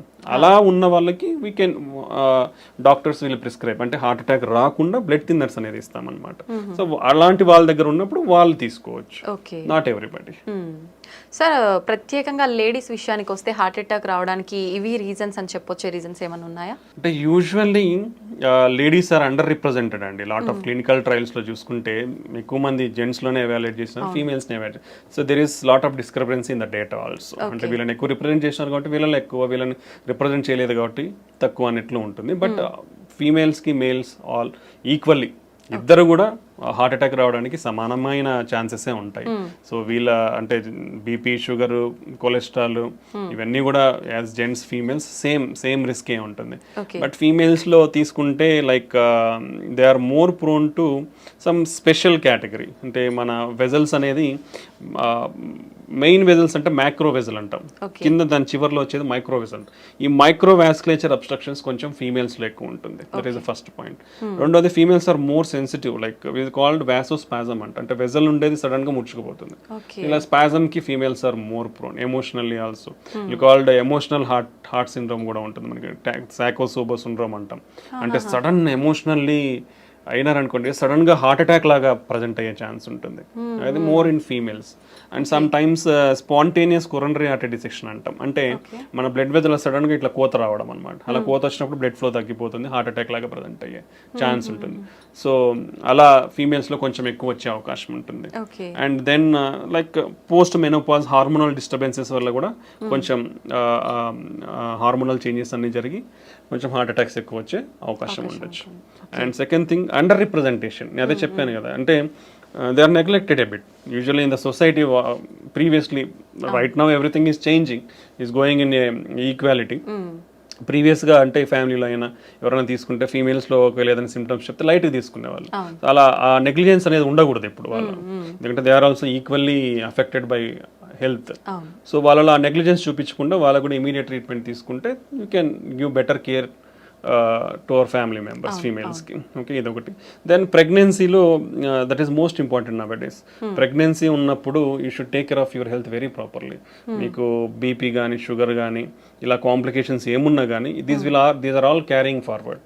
So if anybody develops BP or thyroid disorders or sugar in pregnancy, they are more prone to risk for getting heart problems in future. So you should manage your pregnancy well. So ఇవన్నీ చాలా important అనమాట ఫీమేల్స్లో. So ఇవన్నీ care తీసుకుంటే, and మనం already discuss చేసుకున్నాం, ఫీమేల్స్లో symptoms అనేది ఈజీగా recognise చేయడం కూడా కొంచెం వాళ్ళలో తక్కువ తెలుస్తాయి, నొప్పిని రికగ్నైజ్ చేయడం కానీ ఆయాసం కానీ. సో ఇవన్నీ ఆ నెగ్లిజెన్స్ అనేది లేకుండా మైల్డ్ ప్రాబ్లం ఉన్నప్పుడు కూడా మనకు ఫీమేల్స్ పెద్దవాళ్ళు ఎవరైతే ఉన్నారో ఇంట్లో వాళ్ళకి ఇమీడియట్ కేర్, మనం కన్సర్న్ అండ్ కేర్ చూపించి వాళ్ళని సరైన చూపిస్తే మనం అర్లీగా డిటెక్ట్ చేసి we can save themselves. So ఇవి మనకు మేల్స్కి ఫీమేల్స్కి మధ్య ఉన్న తేడాలు. Okay sir, once heart attack వచ్చిన వాళ్ళకి ఆఫ్టర్ ట్రీట్మెంట్ హెల్దీగా ఉన్నా మళ్ళీ మళ్ళీ వచ్చే అవకాశం ఎక్కువగా ఉంటుందంటారా? ఉండొచ్చండి. Once any problem like heart attack or brain stroke ఒకసారి వచ్చిన తర్వాత రికరెంట్ ఛాన్సెస్ డెఫినెట్లీ హై ఉంటాయి. ఓకే, సో హెల్తీగా అనేది చాలా కాంపోనెంట్స్ ఉంటాయి. మనం ఆల్రెడీ డిస్కస్ చేసుకునేది, మన హెల్తీ ఫుడ్ ఉంటుంది, డైలీ ఎక్సర్సైజ్ ఉంటుంది, మనకు బీపీ షుగర్ ఎంత కంట్రోల్లో ఉన్నాయని ఉంటుంది, మనకి ఇచ్చిన మెడికేషన్స్ ఎంత కరెక్ట్గా వేసుకుంటున్నాం అనేది ఉంటుంది. So all these factors affect. ఈ ఫ్యాక్టర్స్ నుంచి ఒకటి డివియేట్ అయినా మనకు ఎక్కువ వచ్చే ఛాన్స్ ఉంటుంది. ఈవెన్ అన్కంట్రోలబుల్ న్యాచురల్ ప్రాసెస్ అండి. మనకు ఫ్యాట్ అక్యుములేషన్ అనేది న్యాచురల్ ప్రాసెస్. మనం మెడిసిన్స్ తీసుకున్నా కానీ కొందరిలో బికాస్ ఆఫ్ జెనెటిక్స్ ప్రోగ్రెస్ అయ్యే ఛాన్స్ ఉండొచ్చు. సో ఈ డిఫరెంట్ కాంపనెంట్స్ వల్ల అఫెక్ట్ అయ్యే ఛాన్స్ ఉంటుంది. సో ఒకసారి హార్ట్ అటాక్ కానీ బ్రెయిన్ స్ట్రోక్ వచ్చిన వాళ్ళు డెఫినెట్లీ హై రిస్క్, మళ్ళీ వచ్చే ఛాన్సెస్ ఎక్కువే ఉంటుంది. కాబట్టి ఇంకొంచెం స్పెషల్ జాగ్రత్తలు తీసుకోవాలి. అంటే మెడికేషన్స్కి చాలా స్ట్రిక్ట్గా ఫాలో అవ్వాలి.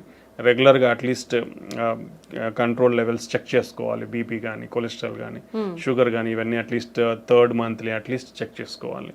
బీపీ షుగర్ ఉన్న వాళ్ళు బెటర్ ఇంట్లో బీపీ మానిటర్, షుగర్ మానిటర్ పెట్టుకొని daily you can check your BP or every 1 week you can check your sugars కంట్రోల్లో ఉంటే. సో ఇలాంటి జాగ్రత్తలు అన్నీ తీసుకుంటే మనం ఇవన్నీ అంటే medications, blood thinners, cholesterol lowering drugs, BP control drug, sugar control ఇవన్నీ టైమ్లీ తీసుకొని కరెక్ట్గా మెయింటైన్ చేసుకోగలిగితే రికరెంట్ అటాక్స్ అనేది మనం తగ్గించుకోవచ్చు కూడా. ఓకే సార్, హార్ట్ అటాక్ వచ్చిన వాళ్ళకి వేరే హెల్త్ ఇష్యూస్ ఎక్కువగా కూడా వస్తుంటాయి అని చెప్పి అంటుంటారు. నిజంగా అలా వచ్చే అవకాశం ఉంటుందా? అంటే ఇట్ డిపెండ్స్. అంటే it depends on lot of risk factors. ఇప్పుడు హార్ట్ అటాక్ ఎందుకు వచ్చింది, బీపీనో షుగరో ఇంకోటి ఏదో ఉంటుంది, ఉండదు. ఉన్నప్పుడు ఏమవుతుంది, వాళ్ళు ఒకసారి అఫెక్ట్ అయిన తర్వాత ఫర్దర్ ఆర్గన్స్ కూడా డ్యామేజ్ అయ్యే ఛాన్స్ ఉంటుంది. వీ డోంట్, అంటే మనం హార్ట్ అటాక్ సిమ్టమ్స్తో ప్రజెంట్ అయినట్టు కాబట్టి we can treat that. But already అప్పటికే ఇప్పుడు కిడ్నీ డ్యామేజ్ అయి ఉండొచ్చు. సో వాళ్ళు కిడ్నీ ప్రాబ్లమ్స్లో ల్యాండ్ అయ్యే ఛాన్స్ ఉంటుంది. ఓకే, షుగర్ కానీ బీపీ ఉన్న వాళ్ళు వీళ్ళందరూ. లేదా ఒకసారి this is called vascular disease అనుకున్నాం, అంటే cholesterol accumulation in the blood vessels. ఇక్కడ అఫెక్ట్ అయినాయంటే బ్లడ్ వెజల్స్ ఎక్కడ వేరే చోట కూడా అఫెక్ట్ అయ్యింటారు. సో ఒకసారి హార్ట్ అటాక్ వచ్చిన వాళ్ళు ఫ్యూచర్లో బ్రెయిన్ స్ట్రోక్ కూడా వచ్చే అవకాశం ఎక్కువ ఉంటుంది, లేదా కాళ్ళల్లో బ్లాక్స్ వచ్చే అవకాశం ఉంటుంది. సో ఇలా అదర్ ప్రాబ్లమ్స్ కూడా వచ్చే అవకాశం ఎక్కువే ఉంటుంది అనమాట. దెన్ వాళ్ళ age and immunity levels, old age అనుకోండి, ఒకసారి హార్ట్ అటాక్ వచ్చినాక ఏజ్, ఇమ్యూనిటీ లెవెల్స్ని బట్టి ఇన్ఫెక్షన్స్ రావడం కానీ ఇలాంటివి కూడా ఉండే అవకాశం ఉండొచ్చు. ఓకే. ఒకసారి హార్ట్కి సంబంధించిన సర్జరీ జరిగిన తర్వాత మళ్ళీ వాళ్ళు నార్మల్ లైఫ్ లీడ్ చేయొచ్చు అంటారా? డెఫినెట్లీ అండి. ఇప్పుడున్న latest technology and advancements and treatments so definitely normal life lead చేయొచ్చు. ఒకసారి హార్ట్ అటాక్ వచ్చింది, స్టంట్ పడిందంటే అయ్యో ఏదో అయిపోయింది ఇంకేం చేయలేమనేది ఎక్కడా లేదు. టెంపరీగా వాళ్ళు రికవర్ అయ్యేంత వరకు విల్ గివ్ సజెషన్స్. అంటే ఇప్పుడు ఒకసారి హార్ట్ అటాక్ వచ్చింది, స్టంట్స్ వేయించుకున్న తర్వాత ఒకేసారి పోయి నేను ఈ లిఫ్ట్ చేసే వర్క్స్ చేస్తాను, హెవీ వెయిట్స్ లిఫ్ట్ చేస్తాను అంటే అది is not good. Slow, that is called progressive rehabilitation. అంటే నిదానంగా ఇప్పుడు నేను వెళ్ళాను బాగుంది, so I will just walk in the home for 1 week. ఇంట్లో కూడా అక్కడక్కడ తిరిగేది ఇల్లు మొత్తం తిరుగుతాను. Second week I will go out for walking 1 kilometer 2 kilometers walking వెళ్ళేస్తాను. నేను బాగున్నాను. నెక్స్ట్ థర్డ్ వీక్ నుంచి you can go for 3-4 kilometers. After 1 month you can do routine activities if everything. So this call graded rehabilitation. అంటే మన body కూడా మళ్ళీ acclimatise అవుతుంది ఆ వర్క్ అనేది. సో దెన్ దాంతో పాటు you have to control medication complications. That is most medications అనేది రెగ్యులర్గా వాడాలి. ఇనిషియల్ స్టేజెస్లో కొన్ని ఎక్కువ మెడికేషన్స్ ఉంటాయండి, హార్ట్ అటాక్ వచ్చిన తర్వాత లేదా స్టంట్ వేయించుకున్న తర్వాత కానీ బైపాస్ కానీ. బట్ స్లోగా పేషెంట్స్ కండిషన్ బట్టి హార్ట్ ఫంక్షన్ ఇంప్రూవ్మెంట్ని బట్టి కూడా అవన్నీ అడ్జస్ట్ చేస్తూ వస్తాము. So after 1 year compulsory 1 blood thinner, cholesterol lowering drugs, మీ రిమైనింగ్ ఇష్యూస్ ఏమంటే అదొకటి కంటిన్యూ చేసుకుంటే they will stay happy. They can lead happily in normal life. ఇప్పుడున్న అడ్వాన్స్మెంట్ టెక్నాలజీతో ఎవ్రీథింగ్, ఓపెన్ హార్ట్ సర్జరీ లేకుండా కూడా ఫర్ ఎవ్రీథింగ్, బైపాస్ కూడా అవసరం లేకుండా చాలా కేసుల్లో కూడా స్టంట్స్ వేసుకోవచ్చు. It depends on the patient condition బట్టి బైపాస్ స్టంటింగ్ అనేది కార్డియాలజిస్ట్ వాళ్ళకి బెటర్ ఆప్షన్ ఏది ఉంటే దాన్ని బట్టి మనం అడ్వైస్ చేస్తాము. But mostly we can reduce the need. Open heart surgery need అయితే ఈవెన్ కొరనరీ బ్లాక్స్కే కాదు, ఈవెన్ వాల్వ్ ఇంటర్వెన్షన్స్ అంటాం. అంటే మన గుండెలో 4 గదులు ఉంటాయి, గదుల మధ్యలో వాల్స్ ఉంటాయి, డోర్స్ లెక్క. అవి కూడా ఇంతకు ముందు only option is open heart surgery. Open heart surgery చేసి వాల్వ్ మార్చాల్సి వస్తుంది. But now A days call Tavy. Main aortic valve అనేది డిసీజ్ అవుతుంది ఏజ్ వచ్చిన వాళ్ళలో. సో వాళ్ళల్లో ఇప్పుడు ఓపెన్ హార్ట్ సర్జరీ లేకుండా more than 60-65 years ఉంటే మనం తొడలో నుంచి ట్యూబ్స్ పంపించి వాల్వ్, ఇంకో వాల్వ్, కొత్త వాల్వ్ పెట్టేసేయచ్చు. So lot of advancements in technologies. ఇప్పుడు అదే వాళ్ళు even rest of the valves కూడా ఇప్పుడు ఓపెన్ హార్ట్ సర్జరీ లేకుండా వాల్వ్ ఇంప్లాంటేషన్స్ జరుగుతున్నాయి. ఈ టెక్నాలజికల్ అడ్వాన్స్మెంట్స్ వల్ల ఏంటంటే మనకి ఇప్పుడు ఓపెన్ హార్ట్ సర్జరీ అంటే లాట్ ఆఫ్ థింగ్స్. పేషెంట్ ఒక 1 week ఉండాల్సి ఉంటుంది, హార్ట్ ఓపెన్ చేసి వూండ్ హీల్ కానీ 3 months పడుతుంది. So that is call lot of mental agony also for the patient. ఏదో చాలా పెద్ద జరిగిపోయింది, నేను రికవర్ అవ్వలేను అనేది మెంటల్ అగనీ కూడా ఉంటుంది ఓపెన్ హార్ట్ చేసిన తర్వాత. ఇప్పుడు ఇవన్నీ రీసెంట్ అడ్వాన్స్మెంట్స్ వచ్చిన తర్వాత అంత నీడ్ ఉండట్లేదు. So you can do everything like through small tube in your hand or leg. చిన్న ట్యూబ్ ద్వారానే అన్నీ అయిపోతున్నాయి ఇప్పుడు. సో ఈ టెక్నాలజికల్ అడ్వాన్స్మెంట్స్ వల్ల you can get a better treatment and you can mobilize easily. Hospital stay 2-3 days కంటే ఉండదు. After that ఒక 1 week to 1 month లోపల నార్మల్ రొటీన్ లైఫ్కి వచ్చేస్తారు. After that you can do all routine life, driving చేసుకోవచ్చు, అన్ని చేసుకోవచ్చు. రిస్క్ ఫ్యాక్టర్స్ ఏమైనా ఉంటాయా సార్ ఈ టైప్లో చేస్తున్నప్పుడు? చాలా లెస్ అండి, less than 1 to 2%. Less than 1 to 2%. If you take stenting, coronary stenting or interventional procedures తీసుకుంటే అరౌండ్ 2 to 5% రిస్క్. ఓపెన్ హార్ట్కి తీసుకుంటే అరౌండ్ 5 to 10% రిస్క్ ఉంటుంది. So compare to open heart ఈ అడ్వాన్స్డ్ టెక్నిక్స్ అన్ని కూడా లెస్ రిస్కే ఉన్నాయి. అంటే యూజువల్గా ఇవన్నీ మోర్ హై సర్జికల్ రిస్క్ ఉన్న వాళ్ళకి ఆఫర్ చేస్తాం ట్రీట్మెంట్స్. సో కాబట్టి హై సర్జికల్ రిస్క్ అన్నాక ఇంకా only better option is having going through that. ఒకసారి సర్జరీకి హై రిస్క్ ఉన్నప్పుడు ఈ ప్రొసీజర్ చేసినప్పుడు కూడా మినిమల్ రిస్క్ అనేది ఉంటుంది, కానీ మేజర్ రిస్క్ అనేది. So we'll take all precautions to reduce the risk and give the best treatments to the patient. జనరల్గా ఓపెన్ హార్ట్ సర్జరీ ఎటువంటి సందర్భాల్లో పేషెంట్ ఎటువంటి కండిషన్లో ఉన్నప్పుడు అవసరం పడుతుంది సార్?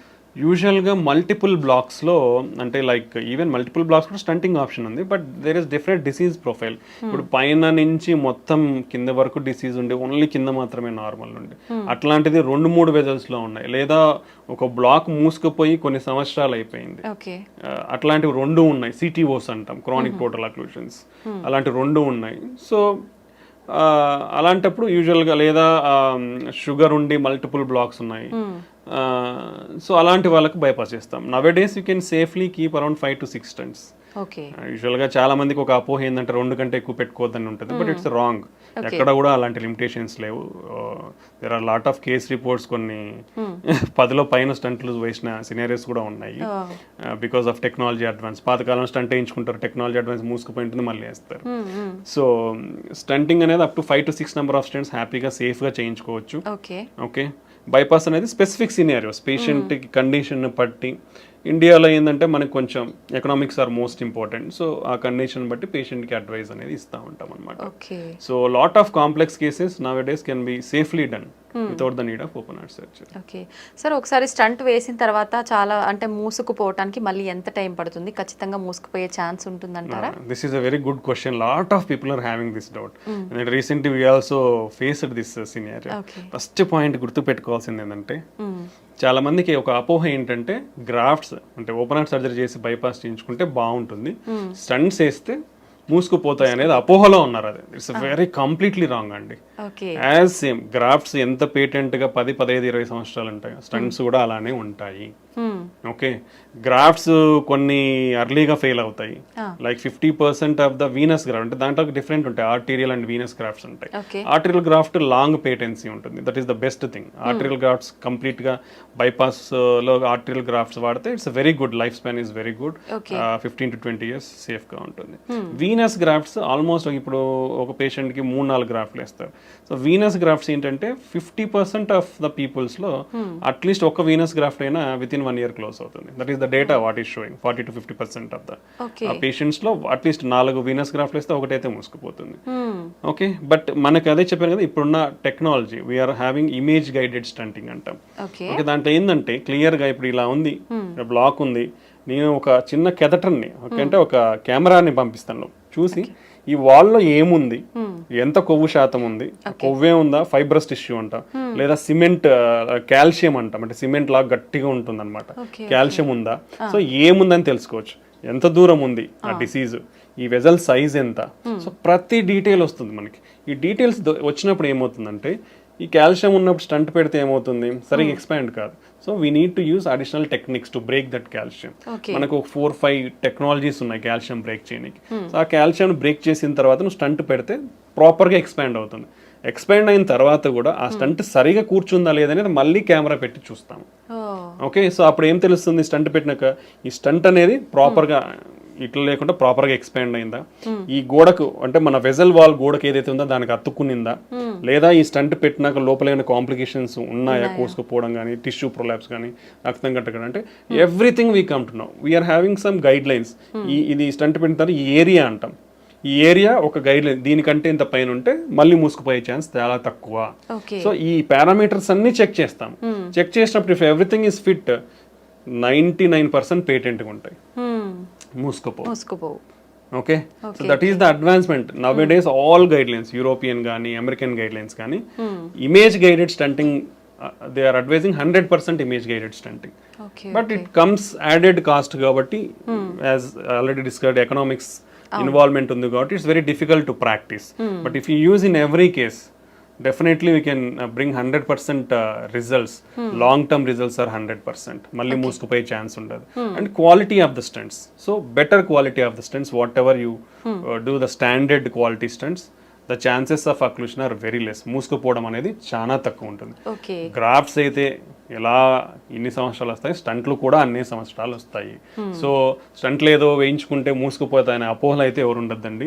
ఇప్పుడున్న technologies and the better platforms. Previous గా స్టంట్స్ ఎలా ఉండేదంటే కొంచెం థిక్నెస్ ఉండేటివి, డిజైన్ ఉండేది, అంటే open cell, closed cell design అంటాం, అంటే లింక్స్, ఇప్పుడు ఇట్లా లింక్స్ ఉంటాయి అనమాట, డిఫరెంట్ ప్యాటర్న్స్ ఉండేటి అనమాట. ఇప్పుడు ఇవన్నీ టెక్నాలజీ చేంజ్ అయింది, థిక్నెస్ అనేది తగ్గింది, డ్రగ్ కోటెడ్ అనేది వచ్చింది, ఈ లింక్స్ అనేది డిఫరెంట్ లింక్ డిజైన్స్ వచ్చాయి for better seating in the vessel. So ఈ అన్ని టెక్నాలజీతో it's doing very good nowadays. So almost like more than 97-98% కంప్లీట్గా పేటెంట్ ఉంటాయి, మూసుకుపోవు. Only less chances, only 2-3% only మూసుకుపోయి, స్టిల్ లెస్, చాలా తక్కువ అది మూసుకుపోవడం. So stents are very good option and very safe procedure and very easy. Stent వేయించుకున్నాక 2వ రోజుకి డిశ్చార్జ్ అయిపోతాం, హ్యాపీగా పోతాం, హ్యాపీగా అన్ని పనులు చేసుకుంటాం. సో ఈ అపోహల నుంచి బయటకు రండి. ఇంత అడ్వాన్స్మెంట్స్ ఇంత ఉన్న తర్వాత ఓపెన్ హార్ట్ అనేది చాలా తక్కువ అవసరం పడుతుంది. బట్ డెఫినెట్లీ ఎవరికైతే ఇండికేటెడ్ ఉందో వాళ్ళకి ఆ ఆప్షన్ ఇస్తాము.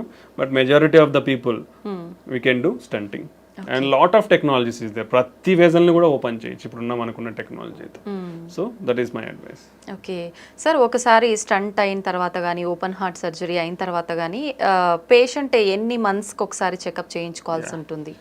Usually in early stages initial we'll always ask for early reviews, ఎందుకంటే we have to carefully follow them. Okay. ఎందుకంటే ఒకసారి హార్ట్ అటాక్ ఎఫెక్ట్ అయిన తర్వాత మళ్ళీ అఫెక్ట్ అయ్యే ఛాన్సెస్ ఎక్కువ ఉంటాయి కాబట్టి, అండ్ వాళ్ళకున్న రిస్క్ ఫ్యాక్టర్స్ అనేది మనం కేర్ఫుల్గా కంట్రోల్ చేయాలి, పర్టికులర్లీ డయాబెటీస్ ఉన్న వాళ్ళు. ఓకే.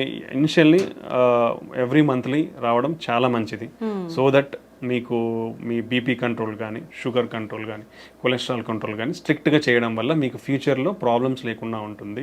సో మీ హార్ట్ గిన ఒకవేళ హార్ట్ ఫంక్షన్ గిన వీక్ అయింది అనుకోండి, ఎవ్రీ మంత్లీ చెక్ చేయించుకుంటే ఎంత ఇంప్రూవ్ అవుతుంది అనేది మనకు తెలుస్తుంది. సో వీల్ మినిమల్లీ 3 months వరకు చూస్తాం. 3 monthsలో ద ఇంప్రూవ్మెంట్ ఎంత వస్తుంది అది మాక్సిమం ఉంటుంది. Okay, after that minimal improvement ఉంటుంది. సో దాన్ని బట్టి ఫర్దర్ ట్రీట్మెంట్ ఆప్షన్స్ ఉంటాయి. ఇప్పుడు హార్ట్ ఫంక్షన్ అనేది లెస్ దెన్ 30-35% ఉందనుకోండి, even after 3 months of treatment with good medications, okay, అప్పుడు వాళ్ళకి ఐసీడీ అనేది ఉంటుంది. అంటే హార్ట్ వీక్ ఉన్న వాళ్ళు సడన్ గా చనిపోయే అవకాశాలు ఎక్కువ ఉంటాయి. అలాంటి వాళ్ళు ముందే అంటే హార్ట్ రేట్ అబ్నార్మాలిటీస్ రాకముందే ఐసీడీ అనేది వేయించుకుంటే వాళ్ళు ఫ్యూచర్లో సడన్గా చనిపోయే ప్రమాదం నుంచి కాపాడుకోవచ్చు అనమాట. సో ఇది చాలా ఇంపార్టెంట్. ఓకే, సో ఇలాంటివన్నీ మనకి కేర్ఫుల్ అబ్జర్వేషన్లో ఉంటేనే తెలుస్తాయి.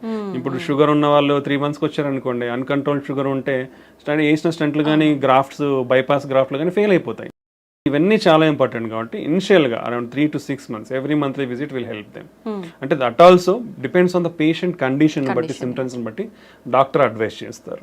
After that if the patient is good, every 2 months or 3 months they can follow. Okay, ప్రతి ఒక్కరు అంటే లోకల్ అవైలబిలిటీ ఉన్న వాళ్ళు నెల వస్తారు, బట్ బయట నుంచి ఊర్లో నుంచి వచ్చే వాళ్ళు నెల రావాలి అంటే వాళ్ళకి ఇబ్బందులు వాళ్ళకు ఉంటాయి. సో అలాంటి వాళ్ళు స్ట్రిక్ట్ గా కంట్రోల్ పెట్టుకొని మంచిగా ఉంటే 2-3 monthsకి ఫాలో అవ్వచ్చు. లేదా అక్కడ దగ్గరలో ఉన్న డాక్టర్స్ ఉన్నా కానీ లోకల్ గా ఫాలో అవ్వచ్చు, స్పెషలిస్ట్ ఎవరైనా అవైలబిలిటీ ఉంటే. Okay, that is the advice. After that అంతా బాగుంది 1 సంవత్సరం వరకు అంటే yearly annual checkups compulsory. Okay, ఒక సంవత్సరానికి అంతా బాగుంది, హార్ట్ ఫంక్షన్ ఇంప్రూవ్ అయిపోయింది, రెగ్యులర్గా మందులు వాడుతున్నాడు, బీపీ, షుగర్, కొలెస్ట్రాల్ అన్ని కంట్రోల్లో ఉన్నాయి, తనకి ఏమి సిమ్టమ్స్ ఏం లేవు, ప్రాబ్లమ్స్ ఏం లేవు, they can do every 6 months or annual checkups. వాళ్ళకి అప్పుడు ఆ ఫర్దర్ రివ్యూలో you can identify if any problems is there, otherwise they can continue వాళ్ళ అవే మందులు వాడుకోవచ్చు అన్నమాట. ఓకే సార్, ఒకసారి స్టంట్ వేసి అది మూసుకుపోయిన తర్వాత మళ్ళీ స్టంట్ వేయటం అనేది రిస్క్తో కూడుకున్న పని అంటారా? Nice question. అసలుకి లైక్ గుడ్ క్వశ్చన్స్ మీరు అడుగుతున్నారు, ఎందుకంటే lot of people have to know all these things. ఒకసారి స్టంట్ వేసిన తర్వాత మళ్ళీ స్టంట్ అనేది వేయించుకోవచ్చు, it's not a problem. Even second time fail అయినాక థర్డ్ టైం కూడా వేయించుకోవచ్చు. Up to 3 maximum levels there is a chance. Now we are having latest technology called drug coated balloons. And it's like previous technology but refined, now came with very refinement and good clinical trials తో వచ్చి it's showing promising results called drug coated balloon. అంటే stunt అవసరం లేకుండా మనము మందు పూసిన బెలూన్ని తీసుకొని పోయి ఎక్కడైతే బ్లాక్ ఉందో, అంటే దాని ఫస్ట్ ఏదైతే బ్లాక్ ఉందో దాన్ని ఓపెన్ చేస్తాం, నీట్గా వెజల్ సైజ్ ఎంత సైజ్ ఉందో ఆ సైజ్కి మనం దాన్ని ఓపెన్ చేస్తాం. ఓపెన్ చేసిన తర్వాత స్టంట్ పెట్టకుండా మనం ఆ డ్రగ్ కోటెడ్ బెలూన్ని తీసుకొని పోయిస్తే ఆ డ్రగ్ కోటెడ్ బెలూన్ని ఎక్కడైతే నేరో అయిందో అక్కడ పెట్టినప్పుడు ఆ బెలూన్ మీద ఉండే డ్రగ్ మొత్తం వెజల్లోకి అంతా అబ్జర్వ్ అయ్యి అక్కడ మళ్ళీ బ్లాక్ రాకుండా ప్రివెంట్ చేస్తుంది అనమాట. సో ఇది అడ్వాన్స్మెంట్. సో ఈ డ్రగ్ కోటెడ్ బెలూన్ అడ్వాన్స్మెంట్స్ తో ఆల్మోస్ట్ లైక్ ఇప్పుడు స్టంట్ బ్లాక్ అయింది అనుకోండి, వీళ్ళు ఓపెన్ అంటే మనం ఎందుకు బ్లాక్ అయింది అనేది అనలైజ్ చేస్తాం first. That is the advantage of imaging. దాన్ని ఓసిటీ ఇమేజింగ్ అంటాం. ఆ ఓసిటీ ఇమేజింగ్తో ఎందుకు అంటే నియోఆథ్రో అంటే మళ్ళీ కొలెస్ట్రాల్ పేరుకుపోయిందా, లేదంటే స్టంట్ ఎక్స్పాండ్ కాలేదా ప్రాపర్గా, లేదంటే స్టంట్ ఫ్రాక్చర్ ఏమన్నా ఉందా, స్టంట్ వాల్కి సరిగా అతుక్కోలేదా, ఈ ఫ్యాక్టర్స్ అన్ని మనం అనలైజ్ చేస్తాం ఇమేజింగ్ ద్వారా. సో మనకి దేని వల్ల అని తెలిసినప్పుడు we can take a proper decision. So అలాంటి సమయంలో ఇప్పుడు సరిగా ఎక్స్పాండ్ కాలేదో లేదంటే సరిగా అతుక్కోలేదు అనుకోండి, ఓపెన్ చేసి ప్రాపర్గా డైలేట్ చేసి డ్రగ్ కోటెడ్ బెలూన్ పెడితే ఫ్యూచర్లో మళ్ళీ బ్లాక్ ఉండదు. లేదు ప్రాపర్గా ఎక్స్పాన్షన్ అయింది, వెజల్ వాల్కి అతుక్కుంది, స్టంట్ లోపల మళ్ళీ కొవ్వు పేరుకుపోయి మళ్ళీ బ్లాక్ వచ్చింది అనుకోండి, then we will do depends on the characteristics of the plaque. ప్రాపర్గా ఎక్స్పాన్షన్ అయింది, no major issues, plaque and cholesterol burden అంత లేదు అనుకుంటే డ్రగ్ కోటెడ్ బెలూన్ వాడచ్చు. లేదు చాలా బర్డన్ ఉంది, టఫ్ లీజన్ ఉంది, స్టంట్ కంపల్సరీ అంటే స్టంట్ మళ్ళీ పెట్టచ్చు. So 2 to 3 times or 4 times we can use drug coated balloon technology and stunting. So multiple times block అయినా వర్రీ అవ్వాల్సిన అవసరం లేదు. చాలా మంది వర్రీ అవుతున్నారు. ఇండియా అది ఐ ఆల్వేస్ టెల్ యూ, అంటే మన దేశంలో ఎకనామిక్స్ అనేది చాలా ఇంపార్టెంట్ అండి, బికాస్ ఇన్సూరెన్స్ అనేది చాలా తక్కువ కాబట్టి. That's why insurances are compulsory to face all these problems. ఎందుకంటే మనకున్న లైఫ్ స్టైల్కి we don't know what problems will get. Everybody, అంటే not only general public, everybody, even educated uneducated అందరికి కూడా ఇన్సూరెన్స్ అనేది compulsory. Because prices whatever you see prices are increasing every year. మనకు health care అనే కాదు, అన్ని prices పెరుగుతున్నప్పుడు health కేర్లో కూడా పెరుగుతాయి. So if you want to deal with rising prices, insurance is a compulsory thing. So మనకి economics అన్ని ఉంటాయి కాబట్టి it's very difficult some decisions. So but ఒకసారి స్టంట్ బ్లాక్ అయిన తర్వాత డెఫినెట్లీ ఇంకోసారి స్టంట్ వేయించుకోవచ్చు, లేదా డ్రగ్ కోటెడ్ బెలూన్ వాడుకోవచ్చు. స్టంట్ బ్లాక్ అయిన తర్వాత డ్రగ్ కోటెడ్ బెలూన్ వాడిన తర్వాత కూడా మళ్ళీ బ్లాక్ వచ్చిందా, ఫైన్. సెకండ్ అంటే third time, first stent, second drug coated, third time you can go stenting. For suppose అంటే ఎన్నిసార్లు బ్లాక్, అంటే ఇంతకు ముందు కాలంలో ఉన్న టెక్నాలజీ వేరు కాబట్టి పాతకి వేసినట్టు మేబీ బ్లాక్ అయితే ఉండొచ్చు. బట్ ఇప్పుడు ఉన్న ప్రజెంట్ లేటెస్ట్ జనరేషన్ టెక్నాలజీతో బ్లాక్స్ మళ్ళీ అయ్యే ఛాన్సెస్ తక్కువ ఉంటాయి. ఓకే, సో అలా ఒకవేళ అయినా మళ్ళీ ఇంకోసారి డ్రగ్ కోటెడ్ బెలూన్ వాడుకోవచ్చు. So you are having multiple options to open that vessel అనమాట. So these are the advantages whatever we are having nowadays. Okay sir, జనరల్గా మనం ఎలాంటి చిన్న చిన్న ఆపరేషన్స్ చేసినా కూడా కాంప్లికేషన్స్ అయితే కంపల్సరీ. ఇంత పెద్ద సర్జరీ, హార్టే మనకు మెయిన్. ఇలాంటి సర్జరీ చేసినప్పుడు ఖచ్చితంగా కాంప్లికేషన్స్ వస్తాయి. Very good. ఎక్కువ ఎలాంటి కాంప్లికేషన్స్ వస్తాయి? అసలు మీరు అడిగే క్వశ్చన్ ఎక్సలెంట్ చెప్తున్నాను. నిజంగా ఇంతవరకు నేను చాలా ఇంటర్వ్యూస్ ఇచ్చాను, nobody has thought about it. ఎందుకంటే lot of practical scenarios if you see, మీరు అనేది అందరూ అలా ఆలోచిస్తే చాలా మంచిది. Because the doctor always try to give the best result. Our first goal is to make the patient live long. ఒక మనిషి ఏదైనా ప్రాబ్లంతో వస్తే డాక్టర్ ఈ మనిషికి ఏ వైద్యంతో ప్రొలాంగ్ చేయగలం life. Okay, nobody can give, we are not gods to give life up to 80 years. We can prolong your life by giving good treatment.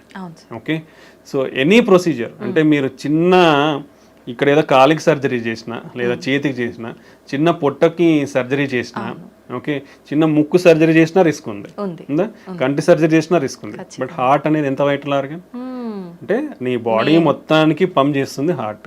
So నువ్వు ఆ హార్ట్ తో డీల్ చేసినప్పుడు lot of complications will happen. Okay, చాలా complications ఉంటాయి. If you take the studies, మనకున్న డేటాని తీసుకుంటే Indians ఒక 10 years హార్ట్ అటాక్ వస్తుంది ముందర.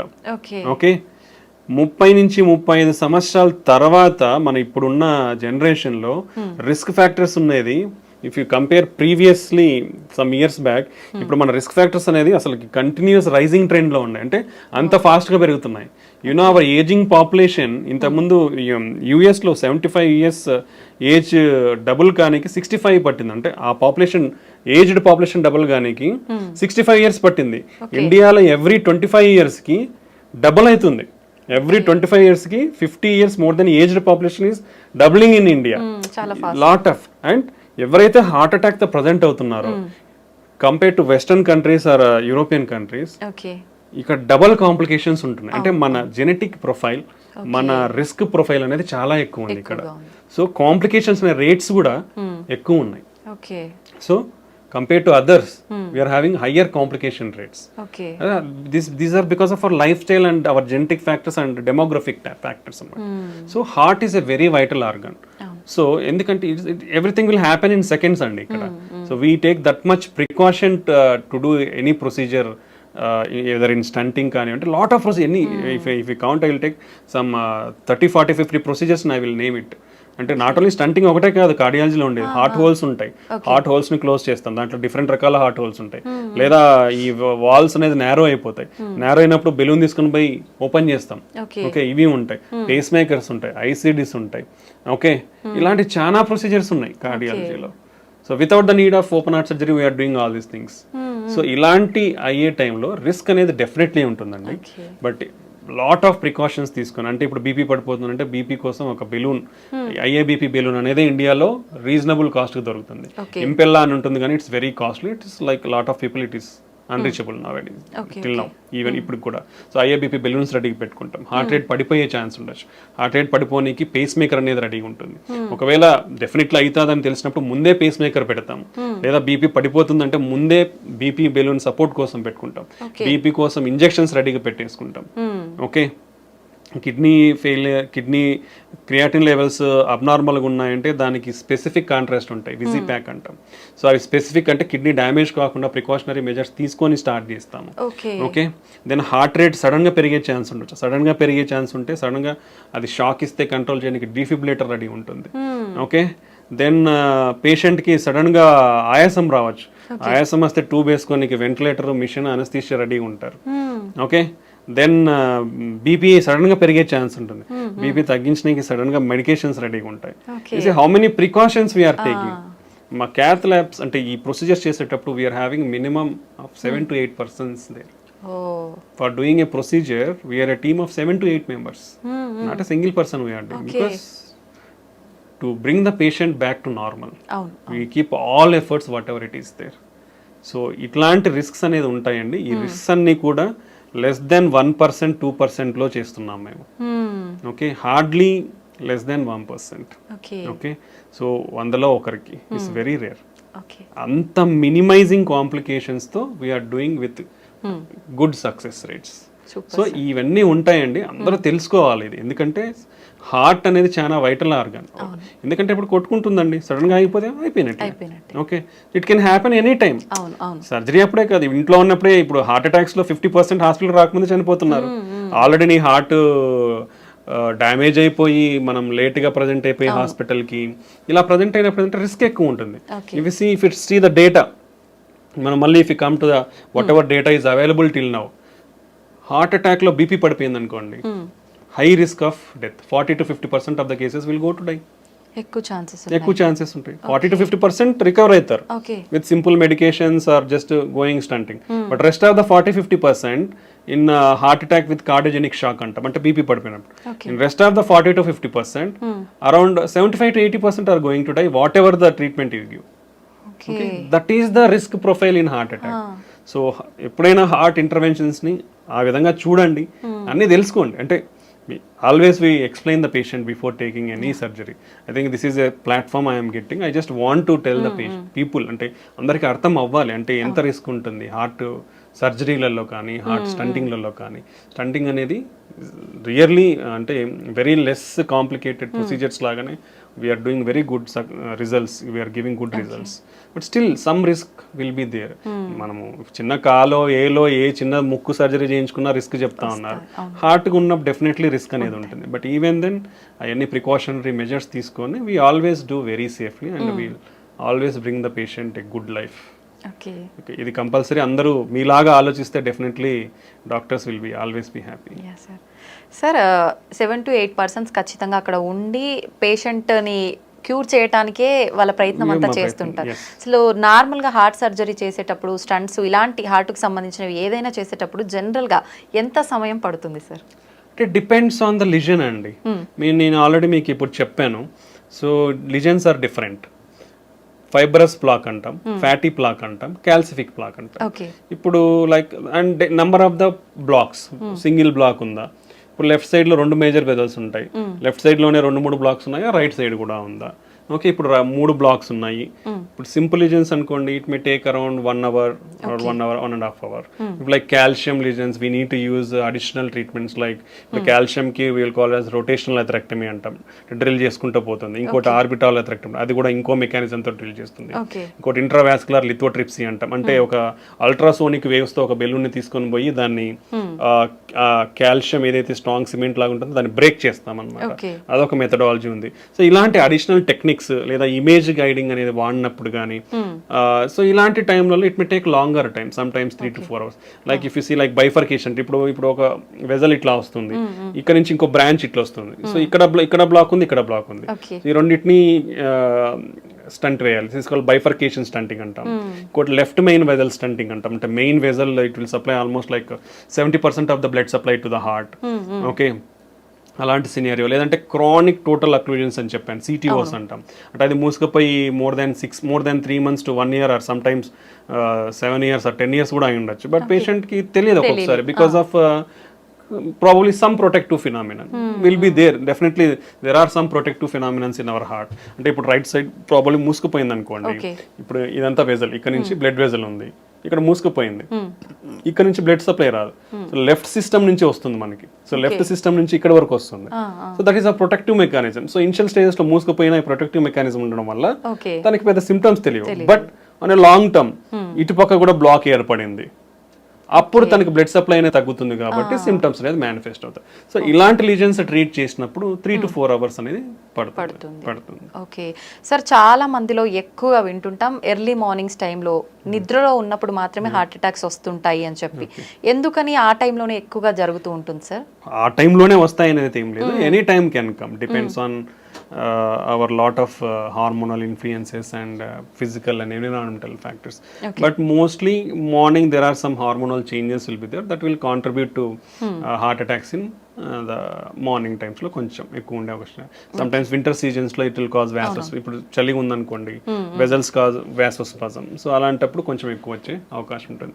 ఫుడ్ తిన్న తర్వాత మనం ఎక్కువ వాక్ చేసిన అలాంటి టైంలో ఎగ్జర్షన్ ఉంటుంది కాబట్టి, అంటే our blood supply will be there mostly to the gut to observe the nutrients. అలాంటి టైంలో ఫుడ్ తిన్న తర్వాత వాకింగ్ చేసి ఎక్సర్సైజ్ లాగా చేసినప్పుడు చేస్తే వచ్చే అవకాశం, అంటే ఆల్రెడీ ఉన్న వాళ్ళలో బ్లాక్స్ ఉన్న వాళ్ళలో వచ్చే అవకాశం ఉంటుంది అనమాట. ఓకే సార్, ఈ మధ్య కాలంలో వింటున్నాం, చాలా మంది చూస్తున్నాం కూడా సోషల్ మీడియాలో, మనం జిమ్ చేసే వాళ్ళు ఎక్కువగా సడన్ గా పడిపోవడము, అక్కడే స్పాట్ లో డెత్ అవ్వడము, ఇలాంటి సంఘటనలు చాలా వింటున్నాం. ఇది హార్ట్ అటాక్ అంటారా సార్? అసలు ఎందుకు జరుగుతుంది? డిఫరెంట్ సినారియోస్ ఉంటాయండి దీంట్లో కూడా.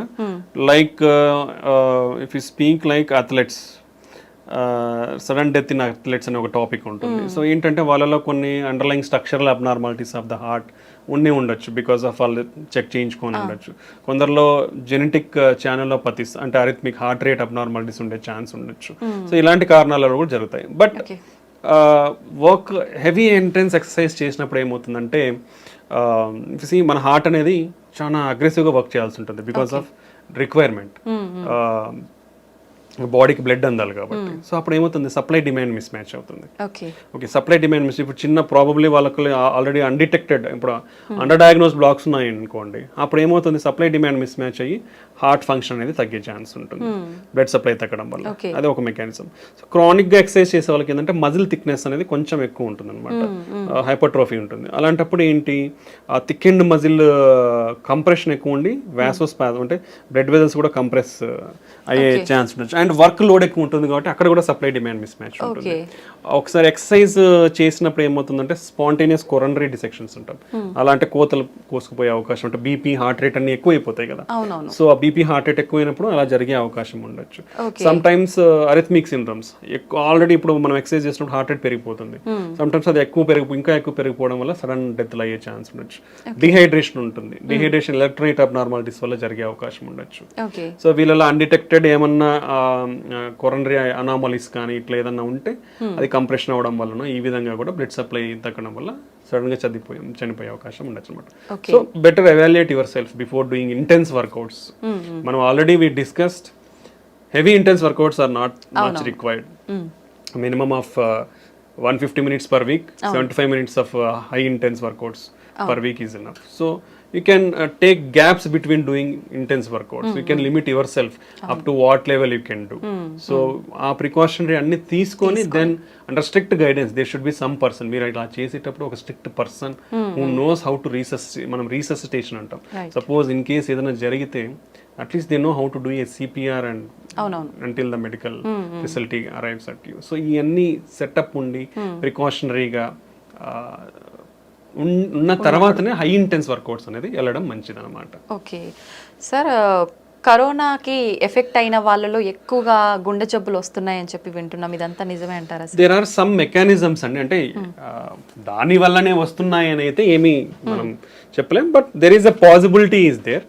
సో కోవిడ్ అనేది ఒక inflammatory disease, okay, basically, and microvascular disease అనేది కూడా అంటాం, microvascular inflammatory disease. So post covid అంటే కోవిడ్ తర్వాత కూడా ఈ ఇన్ఫ్లమేషన్ కానీ ఇమ్యూనిటీ డిస్రెగ్యులేషన్ అనేది కొంచెం ఉంటుంది. వాట్ ఎవర్ ద మనకి స్టడీస్లో మెకానిజమ్స్ ప్రపోజ్డ్ మెకానిజమ్స్. అలానే సమ్ అనటామిక్ డిస్టర్బెన్స్ అంటే మన సింపెథటిక్ యాక్టివిటీ, పారాసింపెథటిక్ యాక్టివిటీ, రెండు సిస్టమ్స్ ఉంటాయి మనకి. అటనామిక్స్ అంటే మన బ్లడ్ ప్రెషర్ని, హార్ట్ రేట్ని కంట్రోల్, బ్లడ్ వాల్యూమ్ని కంట్రోల్ చేసే సిస్టమ్స్ ఉన్నాయి. సో ఆ ఇంబ్యాలెన్స్ కూడా ఉందన్నమాట. సో అండ్ ఇన్ఫ్లమేషన్ వల్ల ఏమవుతుందంటే మన వెజల్ డ్యామేజ్ అవుతుంటుంది, కొంచెం more prone to thrombotic risk ఉంది.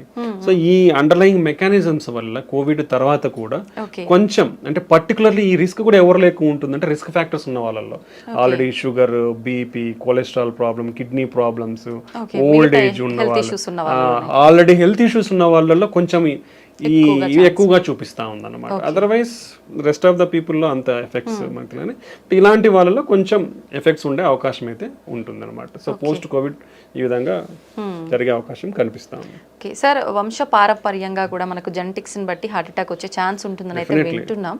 ఎంత వరకు వచ్చే అవకాశం ఉంటుంది సార్? ఎంత శాతం? 1.5 to 2 fold రిస్క్ ఉందండి, అంటే 2 రెట్లు ఎక్కువ ఉంది. పర్టికులర్లీ హార్ట్ అటాక్ ఇంట్లో వాళ్ళకి లెస్ దాన్ 50 to 55 years లోపల మన ఇంట్లో వాళ్ళకి ఎవరికన్నా హార్ట్ అటాక్ వచ్చింది అనుకోండి, 2 రెట్లు ఎక్కువ మనం రిస్క్ లో ఉన్నట్లే.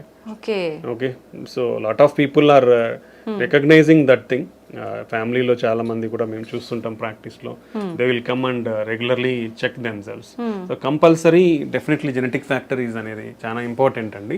సో 2 times రిస్క్ అనేది ఉంటుంది. సో కాబట్టి పర్టికులర్లీ ఇలాంటి సంఘటనలు ఇంట్లో ఎవరికైనా జరిగితే యంగ్స్టర్స్, ఫ్యామిలీలో ఉన్న యంగ్స్టర్స్ అందరూ కూడా చాలా కాషియస్గా ఉండాలి. రెగ్యులర్ చెకప్స్ అనేది కంపల్సరీ చేయించుకోవాలి. ఒక జెనెటిక్ కాంపోనెంట్ ఉంటుంది కాబట్టి హెల్తీ లైఫ్ స్టైల్ ఫాలో అవ్వాలి, రెగ్యులర్ ఎక్సర్సైజ్ చేయాలి. సో అండ్ ఒకవేళ ఈ వీళ్ళల్లో ఎవరికైనా రిస్క్, ఇప్పుడు హార్ట్ అటాక్లో ఇట్లా జరిగిన వాళ్ళకి బీపీ, షుగర్లు కూడా ఉండే అవకాశం ఉంటుంది ఇంట్లో. సో డెఫినెట్లీ అవన్నీ కూడా కంట్రోల్లో పెట్టుకోవాలి. ఈ జాగ్రత్తలు తీసుకుంటే మనం కొంచెం రిస్క్ను తగ్గించుకునే వాళ్ళం అవుతాం. ఓకే సార్, చాలా మంది పిల్లలు బై బర్తే హార్ట్లో హోల్ ఉందని చెప్పి రకరకాల హార్ట్ ప్రాబ్లమ్స్ గురించి వింటుంటాం. ఇవన్నీ జెనెటిక్సే అంటారా, వేరే ఇంకేదైనా రీజన్స్ ఉంటాయంటారా? మెయిన్ థింగ్ ఈజ్ జెనెటిక్స్ అండి. హార్ట్ హోల్స్ అనేది నిజంగా చెప్పాలంటే it's a good treatable disease. అది ఉంటే lot of the kids will get definite good treatment. But అది కాకుండా కాంప్లెక్స్ కంజెనిటల్ హార్ట్ డిసీజెస్ అంటాం. These are very difficult to treat. అంటే surgeries available, but they have to be long-term problems will be there in those type of complex congenital heart defects లో. Okay, primary thing genetics కాకుండా second thing మనం చూస్తే maternal health is important. That is the most one of the most reason to consider. అందుకే lot of governments had concentrated on maternal health also. So వాళ్ళకి good nutrition is important. And మనం already discuss చేసుకున్నాం, వీళ్ళకి BP, sugar ఇవన్నీ కూడా develop కాకుండా ఉంటే they will give healthy, particularly infections, maternal infections కానీ, maternal drug abuse, maternal smoking, alcohol, drugs కానీ ఇవన్నీ ఉండకూడదు యూజువల్గా. ఓల్డ్ జనరేషన్లో అయితే లేవు, న్యూ జనరేషన్ మనకు తెలియదు. సో ఇవన్నీ డ్రగ్స్ ఎఫెక్ట్స్ కానీ, దెన్ ఈవెన్ సమ్ మెడికేషన్స్లో కూడా pregnancy ante there are lot of limitations to give some medications. So we will avoid completely some medications in pregnancy. Okay, so there are specific drugs to be given. Avanni monitor cheskoni istam anamata, that every physician or doctors will follow all those things to avoid these complications. And infections rakunda they have to maintain their health well. And their nutrition is most important. And baby birth kuda first 1000 days of baby birth is most important. So they should compulsorily get the breastfeed. Always that is the most healthy diet for the newborn babies. So compulsory every woman should take initiative in breastfeed their babies. And nutrition, after that nutrition of the kids is most important. Okay, so healthy nutrition undali vallaki. Then they should be also taken care from infections. Because previously and even now still we are seeing rheumatic heart disease, infection related heart valve problems, acute rheumatic fever and rheumatic heart in children. And then even that infections will cause heart pump failure also, will call as myocarditis. So there are a lot of problems is there in children. So both maternal health and infant infant health is most important.